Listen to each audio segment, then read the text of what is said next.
اعوذ باللہ من الشیطان الرجیم بسم اللہ الرحمن الرحیم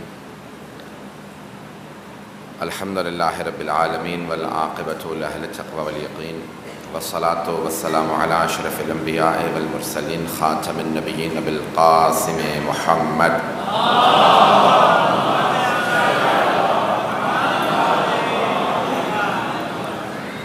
وآلہ الطیبین الطاہرین المعصومین لا سیما بقیۃ اللہ فی الارضین روحی وارواح العالمین لتراب مقدمہ الفدا واللعنۃ الدائمۃ علی اعدائہم اجمعین من الآن الی قیام یوم الدین اما بعد السلام علیکم جمیعا ورحمۃ اللہ۔ سفر انسانیت کربلا تا ظہور امام زمانہ عجل اللہ تعالیٰ فرجہ۔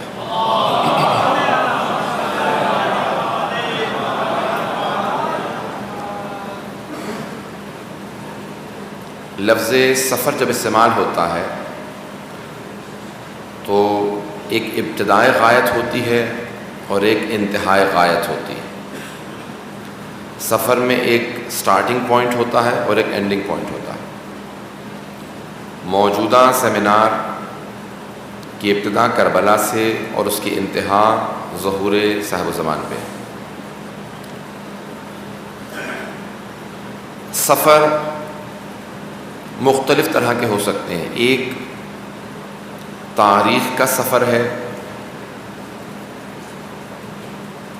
جسے سفر زمانی کہا جاتا ہے، the journey in time. Karbala کو 1350 برس ہو چکے ہیں، ایک طولانی سفر ہے۔ اور ایک سفر فکری سفر ہوتا ہے۔ آپ اپنی زندگیوں میں محسوس کر سکتے ہیں، کئی مرتبہ انسان 20 سال کی عمر سے 30 سال کی عمر میں آ جاتا ہے، اس نے زمانی سفر طے کیا ہوتا ہے 10 برس کا، لیکن فکری سفر نہیں ہوا ہوتا اس دوران۔ یا بعض اوقات انسان صرف زمانی لحاظ سے 1 برس کا سفر کرتا ہے، لیکن اس 1 برس میں اسے کئی برس کا سیکھنے کو مل جاتا ہے۔ یہ فکری سفر کہلاتا ہے۔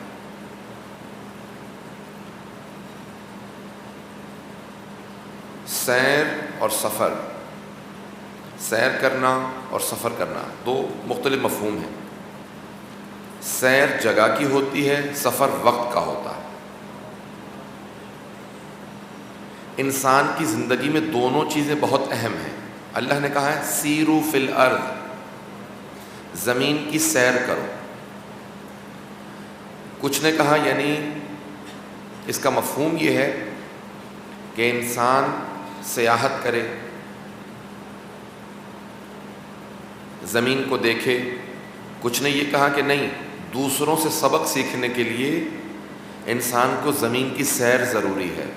فرعون کا کیا نتیجہ نکلا؟ یزید کس انجام تک چلا گیا؟ صدام آج کہاں ہے؟ لیکن نمائندگان پروردگار اپنے زمانے میں بھی سرخرو تھے اور آج بھی سرخرو ہے۔ ان کا نام اس وقت بھی بلند تھا، آج بھی بلند ہے۔ تو یہ سیر ہے۔ سفر جب انسان فکری لحاظ سے ایک مقام سے دوسرے مقام تک چلا جائے، خدا نہ خواستہ کہ ہماری زندگیوں کا سفر بڑھتا چلا جائے لیکن ہمارا علمی اور فکری سفر رک جائے۔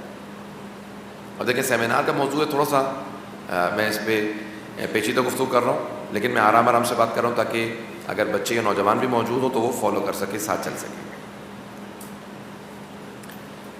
جب ہم لفظ انسان استعمال کرتے ہیں تو کئی مرتبہ ہمارے نزدیک یہ لفظ کسی بھی 2 پاؤں پہ چلنے والے، 2 ہاتھ رکھنے والے، 2 آنکھیں، ایک ناک، ایک زبان رکھنے والے باشعور فرد پہ استعمال ہو سکتا ہے۔ جیسے بھی برادر جو اناؤنسمنٹ کر رہے تھے، انہوں نے کتنے انسانوں کی مثالیں پیش کی، اچھے بھی برے بھی۔ جیسے ظالموں کی مثالیں بھی پیش کی اور عادل اور مظلوموں کی مثالیں بھی پیش کی۔ معصوم کی نگاہ میں دو پاؤں پہ چلنے والا ہر آدمی انسان نہیں ہے. آدمی میں اور انسان میں فرق ہے. آدمی جو حضرت آدم کی نسل سے ہے لیکن لازمی نہیں ہے کہ وہ انسان بھی ہو. امیر المومنین کہتے ہیں ذالک میت الاحیاء، کئی زندہ لاشیں ہوتی ہیں وہ زندہ بھی نہیں ہوتے، تمہیں زندہ نظر آ رہے ہوتے ہیں کیونکہ کھا پی رہے ہوتے ہیں، اور کئی مردہ ہوتے ہیں تمہارے نگاہوں میں کیونکہ کھانا پینا بند کر دیا ہوتا ہے، لیکن وہ پھر بھی مرنے کے بعد بھی زندہ ہوتے ہیں. انسان کا اگر علمی اور فکری سفر جاری رہے تو مرنے کے بعد بھی انسان زندہ رہتا ہے. انسان زندہ رہتا ہے. اب تک سب فالو کر رہے ہیں میری بات کو؟ انسان کا اگر علمی فکری سفر جاری رہے، اور وہ علمی فکری سفر ایک شرط کے ساتھ جاری رہے، اور وہ شرط ہے ایمان. کسی بھی شے میں ایمان شرط ہے. اگر ایمان نہ ہو تو جتنا مرضی فکری سوچ کرتے رہیں اس کو دوام نہیں ہے، اسے زندگی نہیں. اسی طرح سے قرآن کہتا ہے کہ بہت سے افراد چلتے پھرتے ہیں، کھاتے پیتے ہیں، لیکن اتنے خدا سے دور ہو چکے ہوتے ہیں کہ اللہ کہتا ہے کہ اولئک کالانعام، وہ مویشیوں کی طرح سے بن جاتے ہیں. بل ہم اضل، نہیں بلکہ وہ مویشیوں سے بھی بدتر ہوتے ہیں. اب یہ سفر کیا ہے؟ مجھے ایک تھوڑا سا اس سے کربلا سے پہلے کا ایک سفر پیش کرنا. جناب آدم سے جو سفر شروع ہوا تو وہاں ایمان کا اور کفر کا مقابلہ تھا. شیطان مقابلے میں تھا، ایمان جناب آدم کے ساتھ تھا. لیکن جب جناب نوح تک پہنچا تو اللہ نے سارے ظالموں کو ختم کر دیا اور سارے با ایمان کو باقی رکھا. نہ صرف با ایمان بلکہ جو با عمل بھی تھے وہ با ایمان لوگ باقی رہے. جناب ابراہیم کے زمانے میں اللہ نے تمیز پیدا کر دی کہ ظالم و مظلوم باقی رہیں، صرف ظالم کو مار دیا جائے، مظلوم باقی رہے. جناب موسیٰ کے زمانے میں اور ترقی ہوئی، ظالم مظلوم دونوں کو باقی رکھا لیکن ظالم و مظلوم میں تمیز پیدا کر دی. جناب عیسیٰ کے زمانے میں ارتقا ہوا، وہاں جناب عیسیٰ کو اٹھا لیا گیا اور ان سے نسبت دے دی گئی انسانیت کی، حقانیت کی، ایمان کی، فکر کی. لیکن کمال جناب ختم مرتبت کے زمانے میں آتا ہے. الیوم اکملت لکم دینکم واتممت علیکم نعمتی. وہ انسانیت کی آخری حد ہے جہاں انسان تمام دوسری مخلوقات کے ساتھ بما ہوا انسان کی حیثیت سے باقی رہتا ہے، لیکن اللہ نے تمام انسانوں میں اس سوچ کو پیدا کیا کہ اب باقی رہنے کے ساتھ ساتھ خود تمیز پیدا کرو کہ اللہ اگر نہ بھی بتائے تو خود پہچانو کون حق پہ ہے اور کون باطل ہے. تو امت محمدی کو سوچ اور فکر کی وہ ترقی عنایت کی ہے جو کسی سابقہ امت میں اس طرح سے نہیں تھی جیسی حبیب خدا کی امت کو نصیب ہوئی. اور اس میں بھی معراج سید الشہداء کے زمانے میں آ کے ہوتی ہے کہ اس کے بعد انسان یا کربلائی ہے یا یزیدی ہے، یا حسینی ہے یا یزیدی ہے. آج کا زمانہ ہم سب کے لیے وہ حسینیت کا زمانہ ہے. یہ سفر جو کربلا سے شروع ہوتا ہے وہ خاص سفر ہے. اب تک میں سب کی توجہ چاہوں گا، اب میں اس مرحلے میں داخل ہونا چاہ رہا ہوں کہ جو تھوڑا سا پیچیدہ ہوگا. صلوات پڑھیں گے محمد و آل محمد.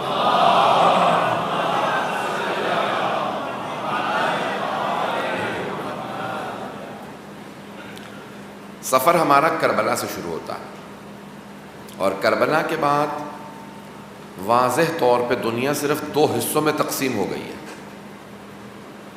اور وہ دو حصے حق و باطل یا حسینیت اور یزیدیت کے دو جز. یہ ظہور امام زمانہ تک کیسے سفر جاری رہے گا؟ یہ ایک بہت بڑا فکری سفر ہے جو کربلا سے شروع ہوا، جو ہمیں ہر طرح کی خوف اور خطر سے آزاد کرتا ہے. ہم میں تشخیص دیتا ہے کہ اگر مقدار میں کم بھی ہو، تعداد میں کم بھی ہو، تو باطل کے مقابلے میں ڈٹے رہنا، کیونکہ دنیا ساری اگر ایک طرف ہو جائے اور الہی قوتیں ایک طرف ہوں تو الہی قوتوں کو ہمیشہ فتح نصیب ہوتی ہے. الہی قوتوں کو فتح ہوتی ہے. چاہے امام حسین تنہا رہ جائیں چاہے شہید ہو جائیں، لیکن فتح حسین ابن علی کی ہے، بقا امام حسین علیہ السلام کی ہے۔ میں دوبارہ اس پہلے کمپوننٹ کی طرف جانا چاہتا ہوں، پھر سوالات لوں گا۔ کربلا کے بعد کون سا سفر شروع ہوتا ہے جسے ہم کہتے ہیں حق و باطل کا سفر، جسے ہم کہتے ہیں کہ انسان میں تشخیص پیدا ہوئی، جہاں انسان خود پہچانتا ہے اور آگے بڑھنے کی کوشش کرتا ہے۔ یہ سفر ہاں تاریخی سفر ہے، زمانی سفر ہے کہ آج 1350 برس سے زیادہ فاصلہ آ چکا ہے کربلا کے واقعے سے آج تک، لیکن یہ ایک فکری سفر ہے۔ 1-2 برس کا بچہ بھی جب مجلس میں آنا شروع ہوتا ہے تو اس کی فکری تربیت وہیں سے شروع ہو جاتی ہے۔ ہم میں سے ہر آدمی اپنے علمی اور فکری لحاظ سے اس کربلا کے سفر کو طے کر رہا ہے۔ جو بھی امام حسین کا ماننے والا ہے وہ اس سفر کو طے کر رہا ہے، ہر انسان اس سفر کو طے کر رہا ہے۔ لیکن یہ لازمی نہیں کہ ہر انسان اس سفر میں ایک ہی ساتھ چلے۔ ہر انسان اپنے الگ الگ اس لین میں یا اس الگ الگ پیراہے میں چلے گا، سفر سب کا ایک ہے۔ جیسے ابھی نجف سے کربلا کا لوگ سفر کر رہے تھے، کسی نے 12 تاریخ کو سفر شروع کیا، کسی نے 13 کو، کسی نے 14 کو، کسی نے 15 کو۔ سفر الگ الگ تاریخوں میں تھے لیکن سب کا سفر ایک تھا۔ کسی نے تیز رفتاری سے سفر شروع کیا، کسی نے آہستہ سفر شروع کیا۔ ہم سب وہی ایک سفر کر رہے ہیں، سفر سب کا ایک ہے، لیکن ہم سب کی اس سفر کے اندر رفتار مختلف ہے، انداز مختلف ہے، سوچ اور فکر مختلف ہے۔ مجھے اپنی فکر دوسروں پہ تحمیل کرنے کا حق نہیں ہے۔ کئی افراد سیاسی لحاظ سے بھی بہت ترقی کر رہے ہوتے ہیں، کئی اجتماعی حوالے سے۔ اب کسی کو یہ حق نہیں کہ وہ دوسرے کو کہے کہ کیونکہ تم میرے انداز سے سفر نہیں کر رہے ہو، تمہارا سفر وہ سفر نہیں ہے جو میں سفر کر رہا ہوں۔ سفر سب کا وہی ہے، لیکن انسان اپنے علمی ارتقاء اور فکری بلندی کے لحاظ سے الگ الگ راہوں سے چلتا ہوا امام حسین ہی کے راستے پہ چل رہا ہے۔ میں ایک حدیث پیش کروں گا، جناب امیر المؤمنین علی بن ابی طالب علیہ السلام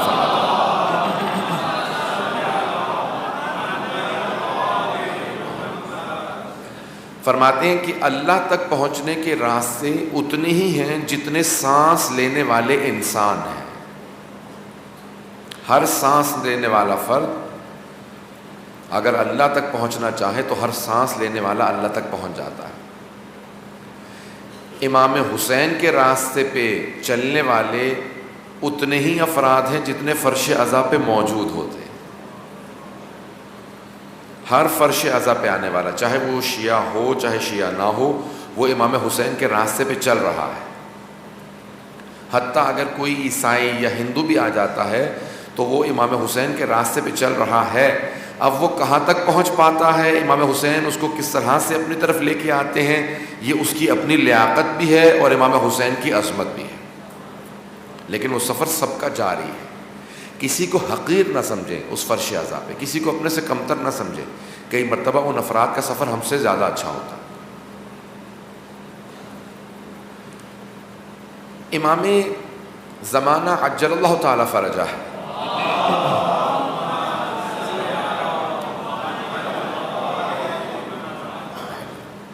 اس سفر کے امام ہیں۔ اس سفر کے جو کربلا کا سفر ہے، اس کے پیشوا صاحب الزمان علیہ السلام، یعنی سب سے آگے چلنے والی ہستی کا نام امام زمانہ، اور باقی سب ان کے پیچھے پیچھے چل رہے ہیں۔ ظہور امام زمانہ جب ہوگا تو امام 5 اعلانات کریں گے۔ عادل بہجت نے لکھا ہے، فرمایا اپنی تقریر میں کہ امام زمانہ اپنا تعارف 5 جملوں سے کروائیں گے، اور ہر جملے میں تعارف اپنا امام حسین علیہ السلام سے کروائیں گے۔ ہر جملے میں اپنا تعارف سید الشہداء سے کروائیں گے، اور جتنی مرتبہ اعلان کریں گے کہیں گے الا یا اہل العالم۔ میں صرف آدھا گھنٹہ 35 منٹ بولوں گا، پھر سوالات لوں گا، یعنی 35 منٹ اور بولوں گا۔ میرا مطلب یہ نہیں کہ 35 منٹ ٹوٹل بولوں گا۔ الا یا اہل العالم، صرف شیعوں کو مخاطب نہیں کریں گے، صرف مسلمانوں کو مخاطب نہیں کریں گے، بلکہ پوری دنیا کی تمام مخلوقات کو، تمام انسانوں کو دعوت فکر دیں گے، دعوت ہدایت دیں گے۔ کہیں گے الا یا اہل العالم، اے اس کائنات میں بسنے والوں، رہنے والوں، ان جدی الحسین قتلوہ عدوانا، وہ میں ہوں جس کے جد حسین کو بڑی بے دردی سے شہید کیا گیا۔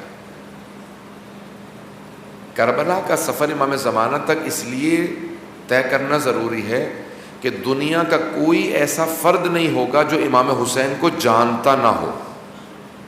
حدیث میں ہے کہ ہر انسان امام زمانہ کو، ہر امام حسین کو جانتا ہوگا، اور امام زمانہ اپنا تعارف اسی لیے امام حسین کے ذریعے کروائیں گے۔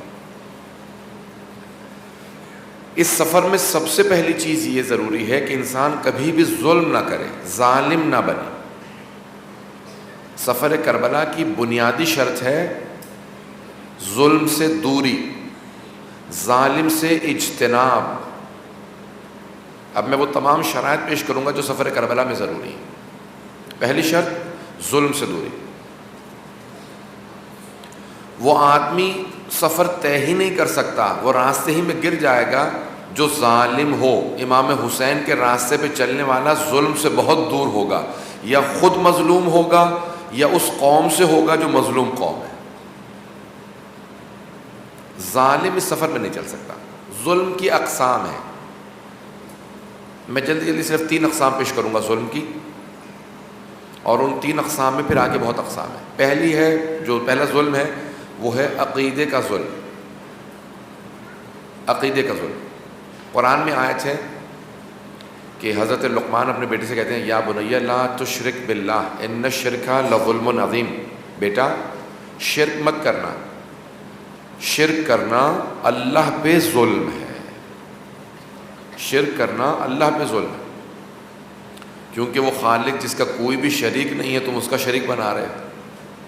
تو پہلا ظلم عقیدے کا ظلم ہے، جیسے رسول خدا کو نہ ماننا، جیسے اہل بیت کو نہ ماننا، یہ ان پہ ظلم ہے۔ رسول خدا پہ ظلم ہے کہ کوئی رسول خدا کو نہ مانے۔ اہل بیت کو نہ ماننا اہل بیت پہ ظلم ہے، ان کی عظمت کو نہ ماننا، ان کی ولایت کو نہ ماننا، ان کی عصمت کو نہ ماننا۔ اب تک ہیں لوگ میرے ساتھ؟ تو ظلم پہلا عقیدے کا ظلم۔ دوسرا ظلم اپنے نفس پہ ظلم ہے، اپنے ہی نفس پہ ظلم۔ دوسری قسم ظلم کی، نفس پہ ظلم کیا ہے؟ گناہ کرنا نفس پہ ظلم ہے۔ انسان جو گناہ کرتا ہے وہ مادی ہوتا ہے، یہ جسم آپ کا نہیں ہے، یہ اللہ کی امانت ہے۔ اب گناہ کر کے اس جسم کو آلودہ نہ کریں، کمزور نہ کریں، کیونکہ یہ آپ کا نہیں ہے، یہ اللہ کی امانت ہے۔ اس کی تفصیل میں نہیں جاؤں گا۔ تیسرا ظلم خلق خدا پہ ہے، مخلوقات پہ ہے۔ کسی بھی انسان پہ، کسی جانور پہ، انوائرمنٹ پہ، پودوں پہ ظلم کرنا، درختوں کو آگ لگا دینا، یہ سب ظلم کی اقسام میں آتے ہیں۔ حتیٰ کسی کو غیظ و غضب کی نگاہ سے دیکھنا، اس پہ ظلم ہے۔ میں کسی پہ ہاتھ نہیں اٹھا رہا، زبان سے گالی نہیں دے رہا، توہین نہیں کر رہا، اس کی حد کی حرمت نہیں کر رہا، لیکن اگر اس کو غضب سے دیکھتا ہوں تو یہ بھی ظلم ہے، کیونکہ انسان ہمیشہ اپنے سے کمزور کو غضب کی نگاہ سے دیکھتا ہے۔ جتنا ظلم سے دور ہوتے چلے جائیں گے اتنا امام حسین سے قریب ہوتے چلے جائیں گے، اتنی ہی آپ کی اس سفر کربلا کی رفتار بڑھتی چلی جائے گی، کیونکہ اسے روکنے والی اشیاء نہیں ہے۔ غور سے اس مثال کو سنیے گا۔ آپ نے دیکھا جنگی جہازوں کو روکنے کے لیے کئی مضبوط طرح کے پیراشوٹ وغیرہ باندھے جاتے ہیں، جب وہ اترتا ہے تو بہت زیادہ اس میں سے، تاکہ اتنا فشار ہو کہ وہ جہاز اس تمام وزن کے ساتھ رک جائے۔ لیکن اگر اسے اڑانا ہو تو پھر تمام چیزوں کو دور کر دیا جاتا ہے تاکہ رفتار سے آگے بڑھ سکے۔ اگر آپ نے مختلف ظلم اپنے جسم سے باندھ رکھے ہوں تو آپ کی رفتار کم ہو جائے گی، جتنا وزن اتارتے چلے جائیں گے اتنی رفتار تیز ہوگی۔ کربلا کے سفر میں سب سے پہلی شرط ہے ظلم سے دوری، یہ پہلی شرط ہے۔ دوسری شرط کربلا کے سفر میں کامیابی کی دوسری شرط، یہ پہلی شرط سے شاید زیادہ اہم ہو لیکن دوسری شرط ہے، اور وہ ہے صبر۔ کربلا کے سفر میں صبر کی بے انتہا ضرورت ہے۔ بے صبرہ انسان کربلا کا سفر نہیں کر سکتا، کیونکہ امام حسین صابروں کے امام ہیں۔ کربلا میں شہید ہونے والے تمام شہداء صابروں کے لیے نمونہ عمل ہے۔ امیر المؤمنین علی بن ابی طالب علیہ السلام فرماتے ہیں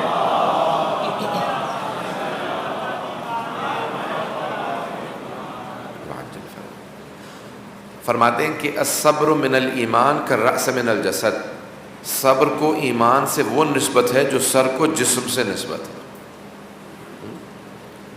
تو کربلا کے سفر میں صبر بہت اہم ہے۔ اس سفر میں جیسے آپ کار کا سفر شروع کرتے ہیں نا تو اس میں پیٹرول کی ضرورت ہوتی ہے، کار کی ایک جگہ پہ پانی ڈالا جاتا ہے، بیٹری صحیح ہونی چاہیے، انجن مضبوط ہو، بہت شرائط ہوتی ہیں لمبے سفر کے لیے۔ انسان سارے اپنے انجن کو چیک کرتا ہے پھر سفر شروع کرتا ہے۔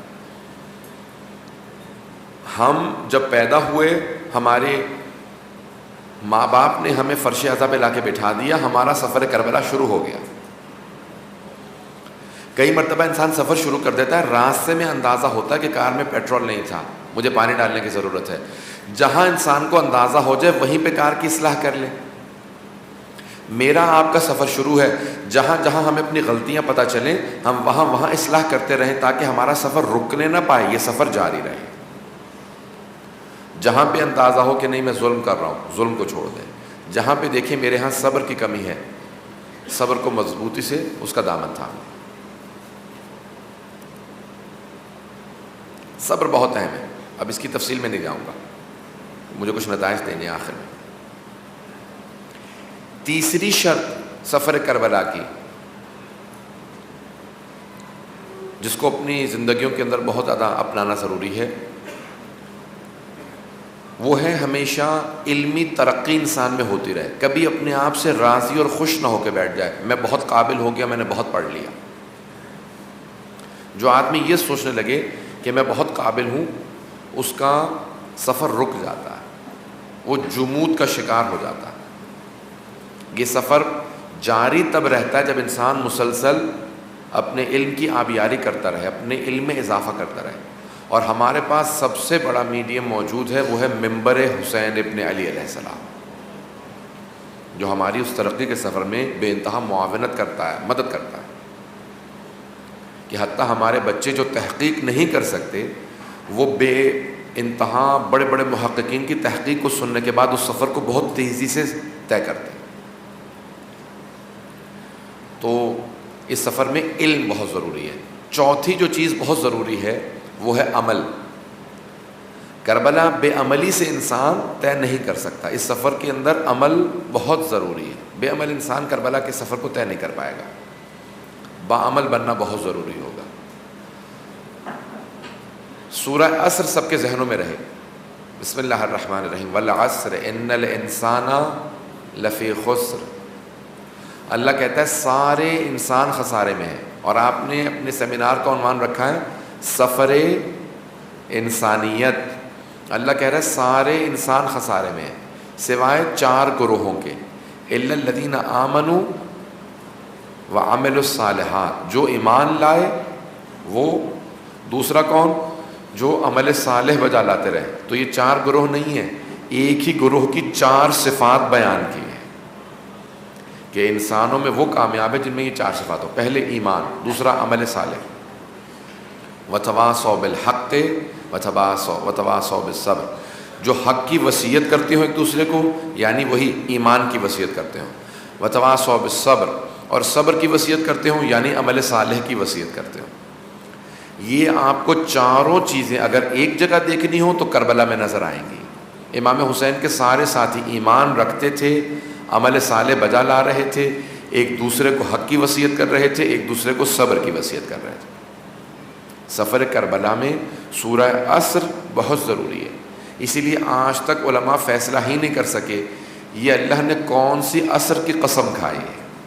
عصر عاشور ہے، عصر ظہور امام زمانہ ہے، عصر کی نماز ہے، ہمارے موجودہ عصر کا دور ہے، یا وقت کی قسم ہے جو کسی کا ساتھ نہیں دیتا. مجھے اس سے بحث نہیں. لیکن عصر عاشور میں وہ چاروں صفات امام حسین کا ساتھ دینے والوں میں بے اتم درجہ موجود تھی، بے درجہ اتم موجود تھی. تو چوتھی صفت عمل صالح. اور آخری جو شرط ہے وہ ہے خود غرضی سے دوری. خود غرض آدمی کربلا کے سفر کو طے نہیں کر پائے گا. خود غرض کہتے ہیں سیلفش کو، جو آدمی صرف اپنا سوچتا ہو. امام حسین نے اتنی بڑی قربانی پیش کی ہے انسانیت کی خاطر. امام حسین کو کوئی نقصان نہیں تھا، وہ مدینے میں بیٹھے رہتے کچھ نہ ہوتا، لیکن انہوں نے کہا کہ نہیں، میں تمام انسانیت کو بچانا چاہتا ہوں. انسانیت کے بچانے کے لیے مجھے جان دینی پڑے گی. اگر آج انسانیت باقی ہے تو امام حسین کے صدقے میں باقی ہے. اس سفر کے نتائج کیا ہوں گے؟ میں نتائج پہ تھوڑی سی بحث کروں گا، اگر تھوڑی سی دیر چلوں گا اس کے بعد پھر میں سوالات دوں گا. نتائج کیا حاصل ہو سکتے ہیں جب انسان سفر کرتا ہے؟ میں نے کہا نا، ابتدائی غایت ہوتی ہے، انتہائی غایت. سفر کہیں سے شروع ہوتا اور کہیں پہ ختم ہوتا. میں لندن سے چلا کراچی آیا، وہ ابتدا تھی، یہ انتہا میرے لیے. مجھے یہاں آنا تھا. کربلا سے ظہور تک جانا ہے. کچھ لوگوں کا ہدف صرف کربلا تھا. ظہور امام زمانہ بغیر کربلا کے حاصل ہو ہی نہیں سکتا. ظہور میں امام کا ساتھ دینے والے وہی ہوں گے جو کربلائی ہیں. یعنی اگر کربلا میں ہوتے وہ امام حسین کا ساتھ دیتے، اگر آج ہیں تو امام زمانہ کا ساتھ دیں گے. اگر میں اس مفہوم کو پہنچا پاؤں. جب ہم زیارت پڑھتے ہیں نا، کہتے ہیں یا لیتنی کنت معک، اے کاش میں آپ کے ساتھ ہوتا تو کیا کرتا؟ میں آپ پہ جان قربان کر دیتا. اب میں نہیں تھا تو کیا کروں گا؟ تو پھر آج میرے زمانے کے اگر حسین نے ظہور کیا تو میں ان پہ اپنی جان قربان کر دوں گا. یہ سفر تب مکمل ہوگا جب میں وہی جذبہ رکھتا ہوں جو شہداء کربلا کا جذبہ تھا. وہ درجہ مقام حاصل نہیں ہو سکتا. میں سب کی توجہ چاہوں گا اس آخری مرحلے کے لیے. امام حسین جب چلے تو 72 ساتھ دینے والے تھے. امام زمانہ جب ظہور کریں گے تو 313 اصحاب خاص ہوں گے، لیکن امام کے ماننے والے لاکھوں کروڑوں کی تعداد میں ہوں گے. اس کا مطلب ہے انسانیت صرف زمانی سفر نہیں کر رہی ہوگی، بلکہ فکری ایمانی سفر طے کر کے کربلا کے بعد کربلائی بن چکی ہوگی. تبھی تو امام زمانہ کا ساتھ دے گی انسانیت. ہاں، مقابلے میں بھی بہت لوگ آئیں گے، زیادہ تر لوگ مخالف ہوں گے، مقابلے میں ہوں گے، لیکن ساتھ دینے والے کم نہیں ہوں گے. اتنی کثیر تعداد میں ہوں گے کہ تعداد بتائی جاتی ہے کہ لاکھوں کے حساب سے شہید ہوں گے، پھر بھی لاکھوں کے حساب سے باقی رہیں گے. اتنی کثیر تعداد ہوگی کہ امام زمانہ جب ظہور کریں گے تو ماننے والے فکری لحاظ سے اتنے بلند ہو چکے ہوں گے کہ اگر انہیں دوبارہ کربلا لے جایا جائے تو وہ کربلا میں اپنی جان قربان کر دیں گے. یعنی ہم سب کو کربلائی بننا ہے. امام زمانی بننے کے لیے کربلائی بننا ضروری ہے. بس یہ ایک جملہ اگر آج کے سیمینار کا سب بچے یاد رکھیں تو آج کا سیمینار کا نچوڑ یہی ہے. امام زمانی بننے کے لیے کربلائی بننا بہت ضروری ہے. انسان حقیقتاً 12ویں امام کا پیروکار نہیں بن سکتا اگر وہ کربلائی نہ ہو. کربلائی سے مراد کیا ہے؟ یعنی کربلا والا نہ ہو، امام حسین پہ جان قربان کرنے کے لیے تیار نہ ہو. تو اس سفر کا نتیجہ انسان میں ایثار اور قربانی کا جذبہ ہے. ایثار اور قربانی کا جذبہ. آپ اگر دیکھنا چاہتے ہیں کہ آپ میں اظہار و قربانی کا جذبہ ہے تو انسان کھانے سے لے کے جان قربان کرنے تک تمام چیزوں میں دیکھتا چلا جائے مجھ میں کتنا جذبہ پایا جاتا ہے، میں اپنا کتنا وقت دے سکتا ہوں، کتنی اشیاء قربان کر سکتا ہوں۔ جتنا آپ میں اظہار و قربانی کا جذبہ زیادہ ہوگا اتنا ہی آپ اس سفر کے اندر آگے بڑھیں گے اور اتنا ہی صاحب الزمان سے زیادہ قریب ہو۔ تو اس کا پہلا نتیجہ سفر کربلا کا اظہار و قربانی۔ اگر انسان نے وہ تمام شرائط پیدا اپنے اندر کی، ظلم سے دوری اختیار کی، صبر، تمام چیزوں کو اپنے اندر پیدا کرے، تو پہلا جو جذبہ آئے گا، پہلا نتیجہ جو انسان کو اخذ ہوگا، حاصل ہوگا، وہ ہے اظہار و قربانی۔ انسان قربان، ہر چیز قربان کرنے کے لیے تیار ہو، کتنا قربانی کا جذبہ بڑھے، یہ پہلا نتیجہ۔ دوسرا نتیجہ کیا حاصل ہوگا؟ انسان کو اللہ کے ساتھ وقت گزارنے میں لذت محسوس ہونے لگے گی، عبادت بوجھ نہیں لگے گی، اسے سخت محسوس نہیں ہوگا فجر کے وقت اٹھنا، اسے لذت محسوس ہوگی۔ امام زین العابدین علیہ الصلوۃ والسلام کی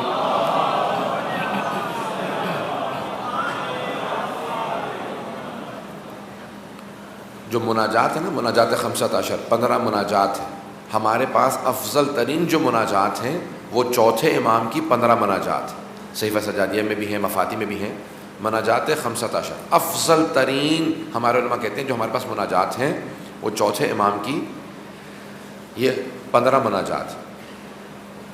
ان میں سے ایک مناجات میں امام فرماتے ہیں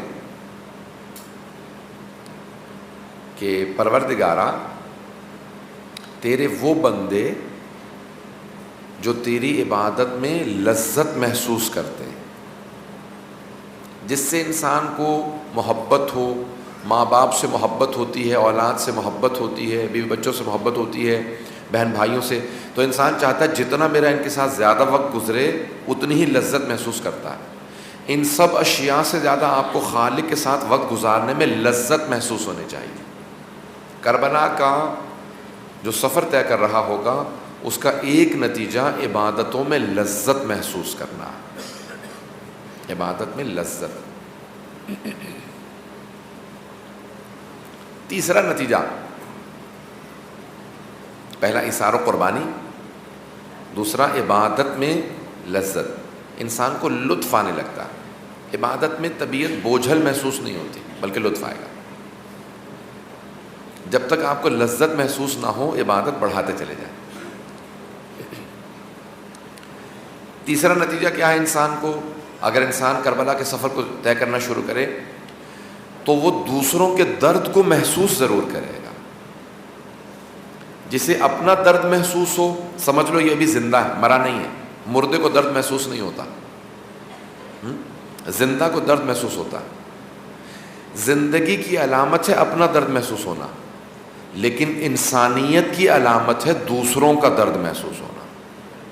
ہم سفر انسانیت کر رہے ہیں، انسانیت کی علامت ہے انسان دوسرے انسانوں کا درد محسوس کرے۔ آپ نے دیکھا ہے بچہ جب گرتا ہے تو ماں کی آنکھوں میں آنسو آ جاتے ہیں، میرے بچے کو چوٹ لگ گئی ہے، درد محسوس کر رہی ہوتی ہے۔ امام حسین کے جو راستے میں چلتا ہے نا، سفر کربلا طے کر رہا ہے، وہ دوسروں کے درد کو محسوس کرتا ہے۔ جب انسان کسی بزرگ کو دیکھتا ہے کہ وہ اب کمزوری کا شکار ہے، نکاہت کا شکار ہے، لاغر ہو چکا ہے، اسے وہ تکلیف محسوس ہونی چاہیے۔ اگر نہیں ہو رہی تو پھر اس کا مطلب ہے سفر کربلا کے نتائج آنا شروع نہیں ہوئے۔ دوسروں کی تکلیف محسوس ہونی چاہیے، دوسروں کے درد کو محسوس کرنا شروع کریں۔ اگر کسی کو فاقے سے دیکھیں، کبھی تصویر دیکھیں نا کہ افریقہ میں کوئی بچہ بھوک سے مر رہا، آپ کو فوراً تکلیف ہونی چاہیے۔ اگر دوسروں کا درد محسوس نہ کریں، حتیٰ اگر ایک جانور کو لنگڑاتا دیکھیں، ایک پرندے کا پر ٹوٹا دیکھیں تو آپ کو درد محسوس ہونا چاہیے۔ امام حسین جانوروں اور پرندوں تک کے درد کو محسوس کرنا سکھاتے ہیں، درد محسوس کرنا سکھاتے ہیں۔ دوسروں کی تکلیف پہ کبھی ہنسے نہیں، خوش مت ہو، دوسروں کی تکلیف کو اپنی تکلیف نہ بھی سمجھے تو کم از کم تکلیف محسوس ضرور کرے دوسروں کے.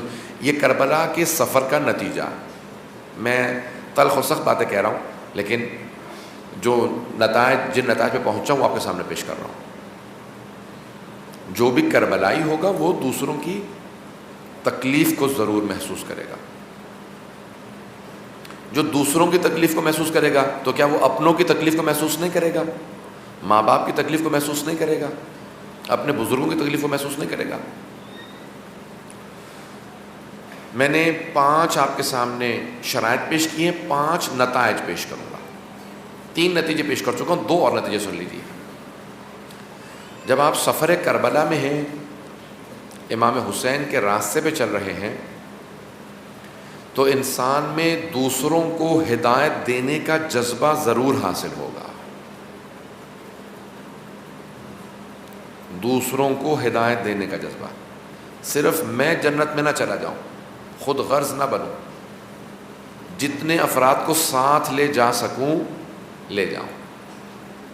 سورہ توبہ کی آیات میں ہے کہ رسول خدا کو اس بات کی بہت چاہت تھی کہ ہر آدمی ہدایت پا جائے. اگر کوئی ہدایت قبول نہیں کرتا تھا تو رسول خدا رونے لگتے تھے، پروردگارا یہ قبول نہیں کر رہا، یہ جہنم میں چلا جائے گا. تو اللہ نے قرآن میں کہا حریص علیہم ما عنتم رؤوف الرحیم. آیات ہے تفصیلی کہ رافت، رحم میں اور رافت میں فرق ہے. رحم کرنا، ترس کھانا، جیسے مہربانی محسوس کرنا. رافت رقیق القلب ہونا، جس کا دل بہت نرم ہو، جو دوسروں کے درد کو محسوس کرتا ہو، جو ہر انسان کو چاہتا ہو کہ وہ بھی اس کے ساتھ بھلائی کی طرف بڑھے. رسول خدا کی اللہ خود رؤوف ہے، اور رسول خدا کو بھی اس نے کہا وہ بھی رافت رکھتے تھے، رقیق القلب تھے. کافروں کے بھی درد اور تکلیف کو محسوس کرتے تھے رسول خدا صلی اللہ علیہ وآلہ وسلم.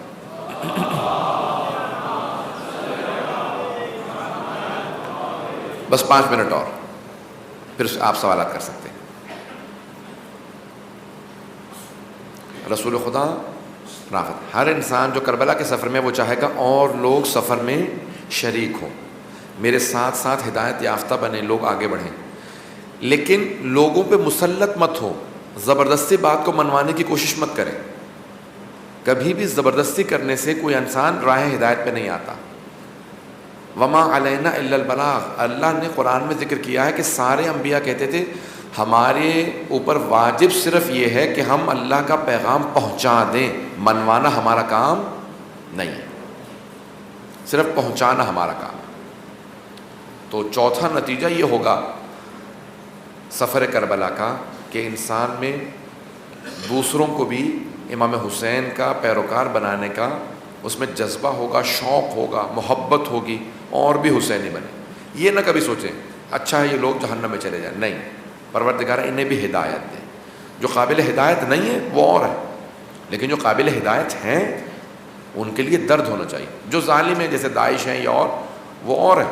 لیکن ہمارے اکثر جو ہمسائے ہیں، جو ہمارے ساتھ چلنے والے ہیں، وہ سب قابل ہدایت ہیں. اس لیے انسان کے دل میں محبت ہونی چاہیے کہ انہیں بھی وہ پیغام نصیب ہو، ہدایت نصیب ہو.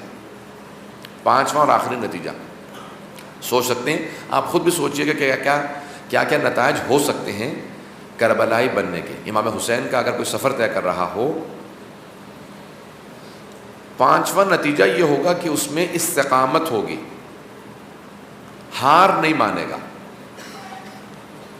یہ نہیں ہو سکتا کہ کربلا کا سفر کرنے والا اگر دشواریاں دیکھے، سختیاں دیکھے تو ہار مان لے. کربلا کے سفر کا نتیجہ یہ ہوگا کہ انسان استقامت رکھتا ہوگا، اسٹیڈ فاسٹ ہوگا، مضبوط ہوگا، مسلسل سفر طے کرتا رہے گا. گر جائے گا پھر اٹھے گا، پھر چلے گا، پھر گرے گا پھر اٹھے گا، کبھی ہار نہیں مانے گا. اسے امام حسین تک پہنچنا ہے، پہنچ ہی کے رہے گا.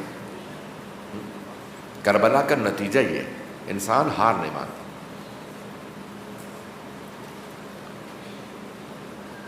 ظہور کے وقت یہ تمام جن میں علامتیں ہوں گی وہ امام زمانہ کی طرف ہوں گے. آج ہم میں یہ تمام چیزیں پائی جانی چاہیے. جب امام زمانہ علیہ السلام کا ظہور ہوگا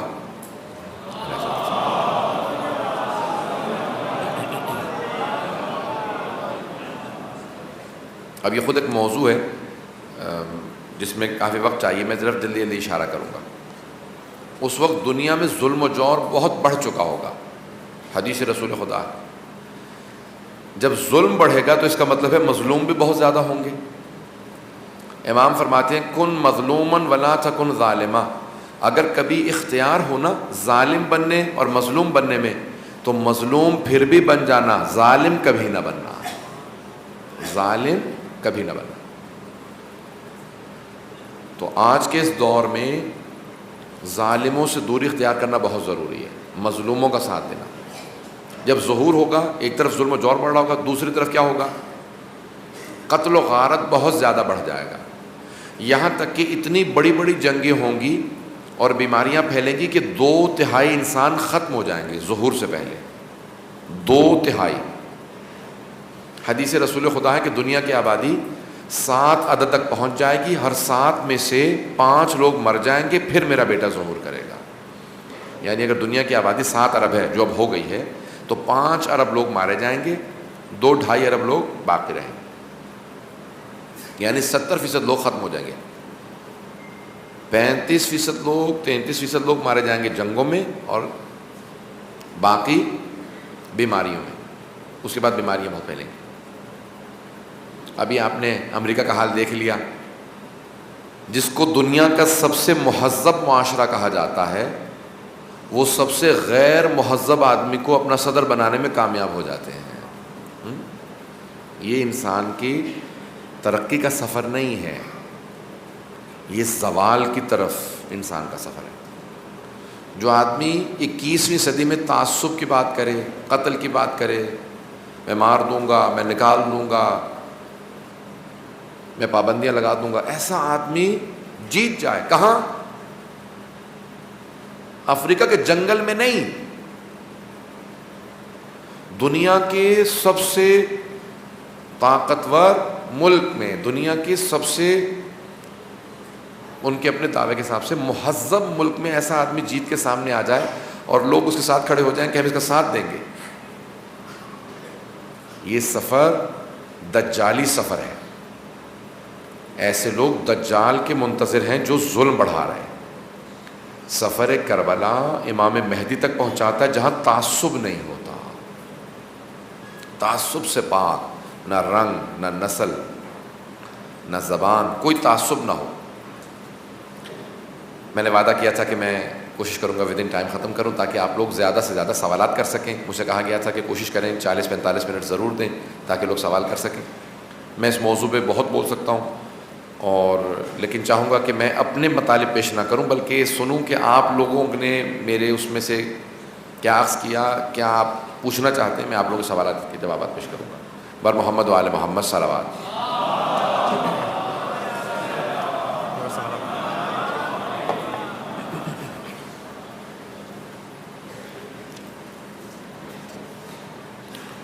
عقیدے کا ظلم کو تھوڑا سا اور واضح کر دیں۔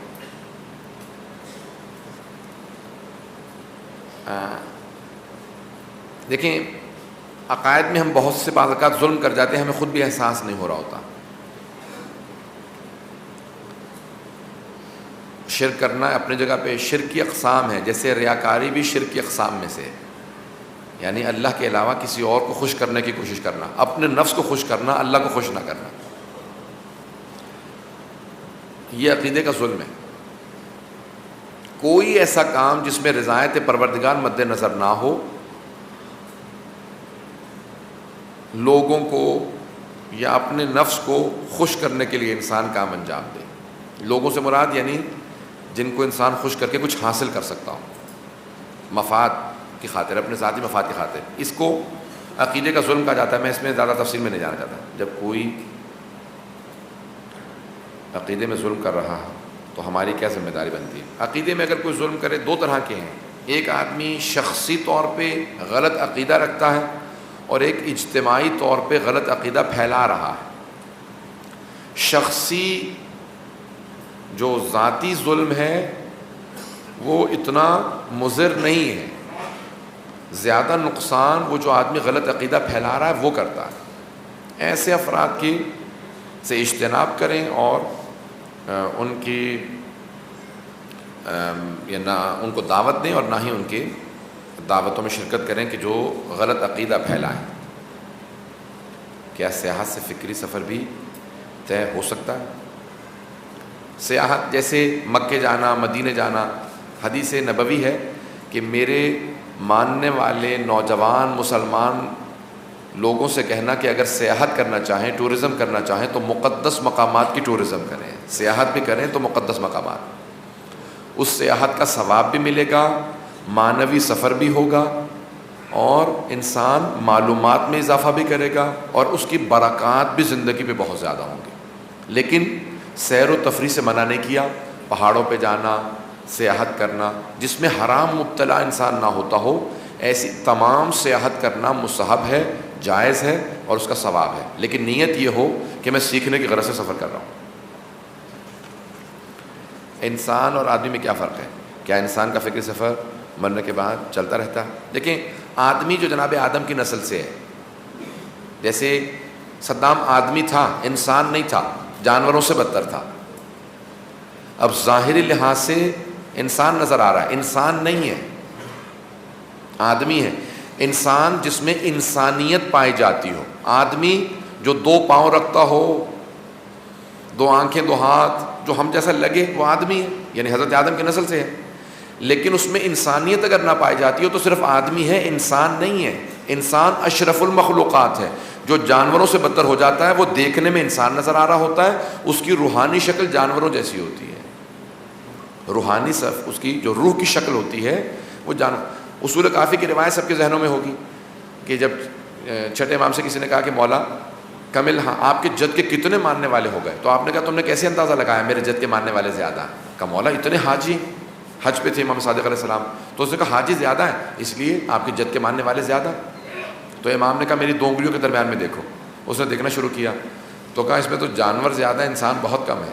خانہ کعبہ پہ بھیڑیا 2 ہاتھ رکھ کے کھڑا ہوا ہے اور مختلف جانور نظر آ رہے ہیں۔ مولا نے کہا جتنے انسان نظر آ رہے ہیں بس وہی میرے جد کے ماننے والے ہیں، باقی خواہشات کے بندے ہیں۔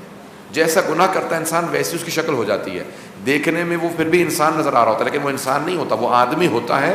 انسان جس میں انسانیت پائی جاتی ہو وہ ہے۔ اس کی تفصیل میں نہیں جاؤں گا۔ اور کیا معلوم ہو سکتا ہے کہ انسان نے حق کا سفر تیزی سے کیا یا سست روی سے کیا؟ ہاں، انسان اپنے آخری لحظات میں اپنا نتیجہ دیکھ کے دنیا سے جاتا ہے۔ مومن دنیا سے جاتا ہی نہیں ہے جب تک کہ اپنا جنت میں انجام نہ دیکھ لے۔ اب وہ اس کو کیا مقام ملا وہ مختلف ہوگا۔ زندگی میں اپنا خود انالیسس کریں، اپنا خود احتساب کریں، محاسبہ کریں۔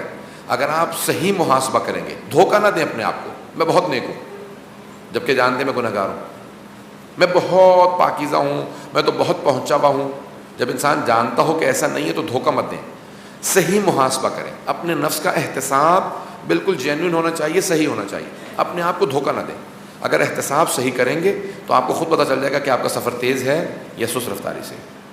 اب سوالات بہت زیادہ آ رہے ہیں، میرے خیال میں سارے سوالات جواب نہیں دے پاؤں گا، آپ لوگ اس میں سے انتخاب کریں جو موضوع سے متعلق ہو پلیز۔ ظلم کے خلاف لڑنا صبر 2 مخالف لفظ ہیں۔ سورہ عصر میں کامیاب انسان کی 4 خصوصیات میں لڑنا شرط نہیں ہے۔ دیکھیں، لڑنے میں اور صبر کرنے میں فرق ہے۔ لڑنا یعنی اگر آپ مقابلہ اس سے مفہوم لے رہے ہیں تو مقابلہ کرنا ظلم کا ضروری ہے، کئی مرتبہ واجب بھی ہے اور کئی مرتبہ جائز ہی نہیں ہے۔ اگر آپ میں مقابلہ کرنے کی صلاحیت نہیں ہے، طاقت نہیں ہے تو وہ شریعت نے واجب قرار نہیں دیا۔ بعض اوقات کچھ شخصیات میرے اور آپ کی طرح سے نہیں ہوتی، یا میں کہوں کہ عام انسانوں کی طرح سے نہیں ہوتی، ان کا قربانی دینا ضروری ہوتا ہے۔ جیسے امام حسین علیہ السلام کو قربانی پیش کرنا ان پہ واجب تھا، کیونکہ وہ جانتے تھے اگر میں خاموش بیٹھا رہا دین ختم ہو جائے گا۔ ان پہ واجب تھا جان دیں تاکہ دین کو بچائیں، اور انہوں نے خود کہا مجھ پہ واجب ہے۔ جب لوگ اعتراض کر رہے تھے مت جائیں کربلا، آپ مارے جائیں گے، کہا میری قربانی پیش کرنا مجھ پہ واجب ہے۔ بعض شخصیات بہت بڑی ہو جاتی ہیں، ان کے لیے قربانیاں دینا لازم ہوتا ہے بعض اوقات، لیکن عام آدمی کا مقابلہ کرنا اپنی حیثیت کے حساب سے مقابلہ کرنا لازم ہوتا ہے۔ لیکن صبر کرنا سب پہ واجب ہے، صبر کرنا سب پہ، چھوٹے بڑے تمام ہستیوں پہ واجب ہے، لیکن مقابلہ کرنا حیثیت کے حساب سے۔ انسانیت کی نشانی ہے کہ دوسروں کے درد کو محسوس کرنا، لیکن آج ہم دیکھتے ہیں کہ ہر شخص فٹ پاتھ پر قبضہ کر کے دوسروں کی تکلیف کا سبب بنتا ہے۔ دیکھیں، اختلافات ہمیشہ سے تھے، اختلاف نظر ہمیشہ، لیکن تحمل و برداشت وہ آج ختم ہوتی نظر آ رہی ہے۔ ہم میں تحمل و برداشت نہیں ہے۔ کوشش یہ کریں کہ اپنے اندر تحمل و برداشت پیدا کریں، دوسروں کے حق کی پامالی نہ کریں۔ میری اگر گاڑی کا کوئی راستہ روک لے تو مجھے بہت غصہ چڑھتا ہے، لیکن میں اگر دوسرے کی گاڑی کا راستہ روک لوں تو مجھے کوئی تکلیف نہیں ہوتی۔ مجھے اتنی ہی تکلیف محسوس ہونی چاہیے دوسروں کا راستہ روکنے کے بعد کہ میں دوسروں کی اس وقت زحمت کا سبب بن رہا ہوں، تکلیف کا سبب بن رہا ہوں۔ تکلیف کا سبب مت بنے۔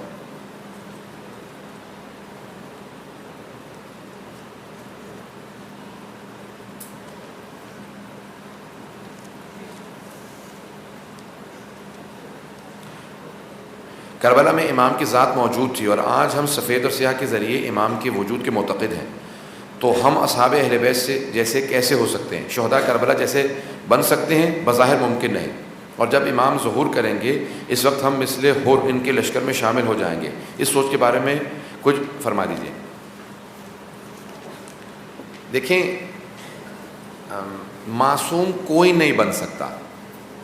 معصوم کا رتبہ وہبی ہے، اللہ کی طرف سے ہے۔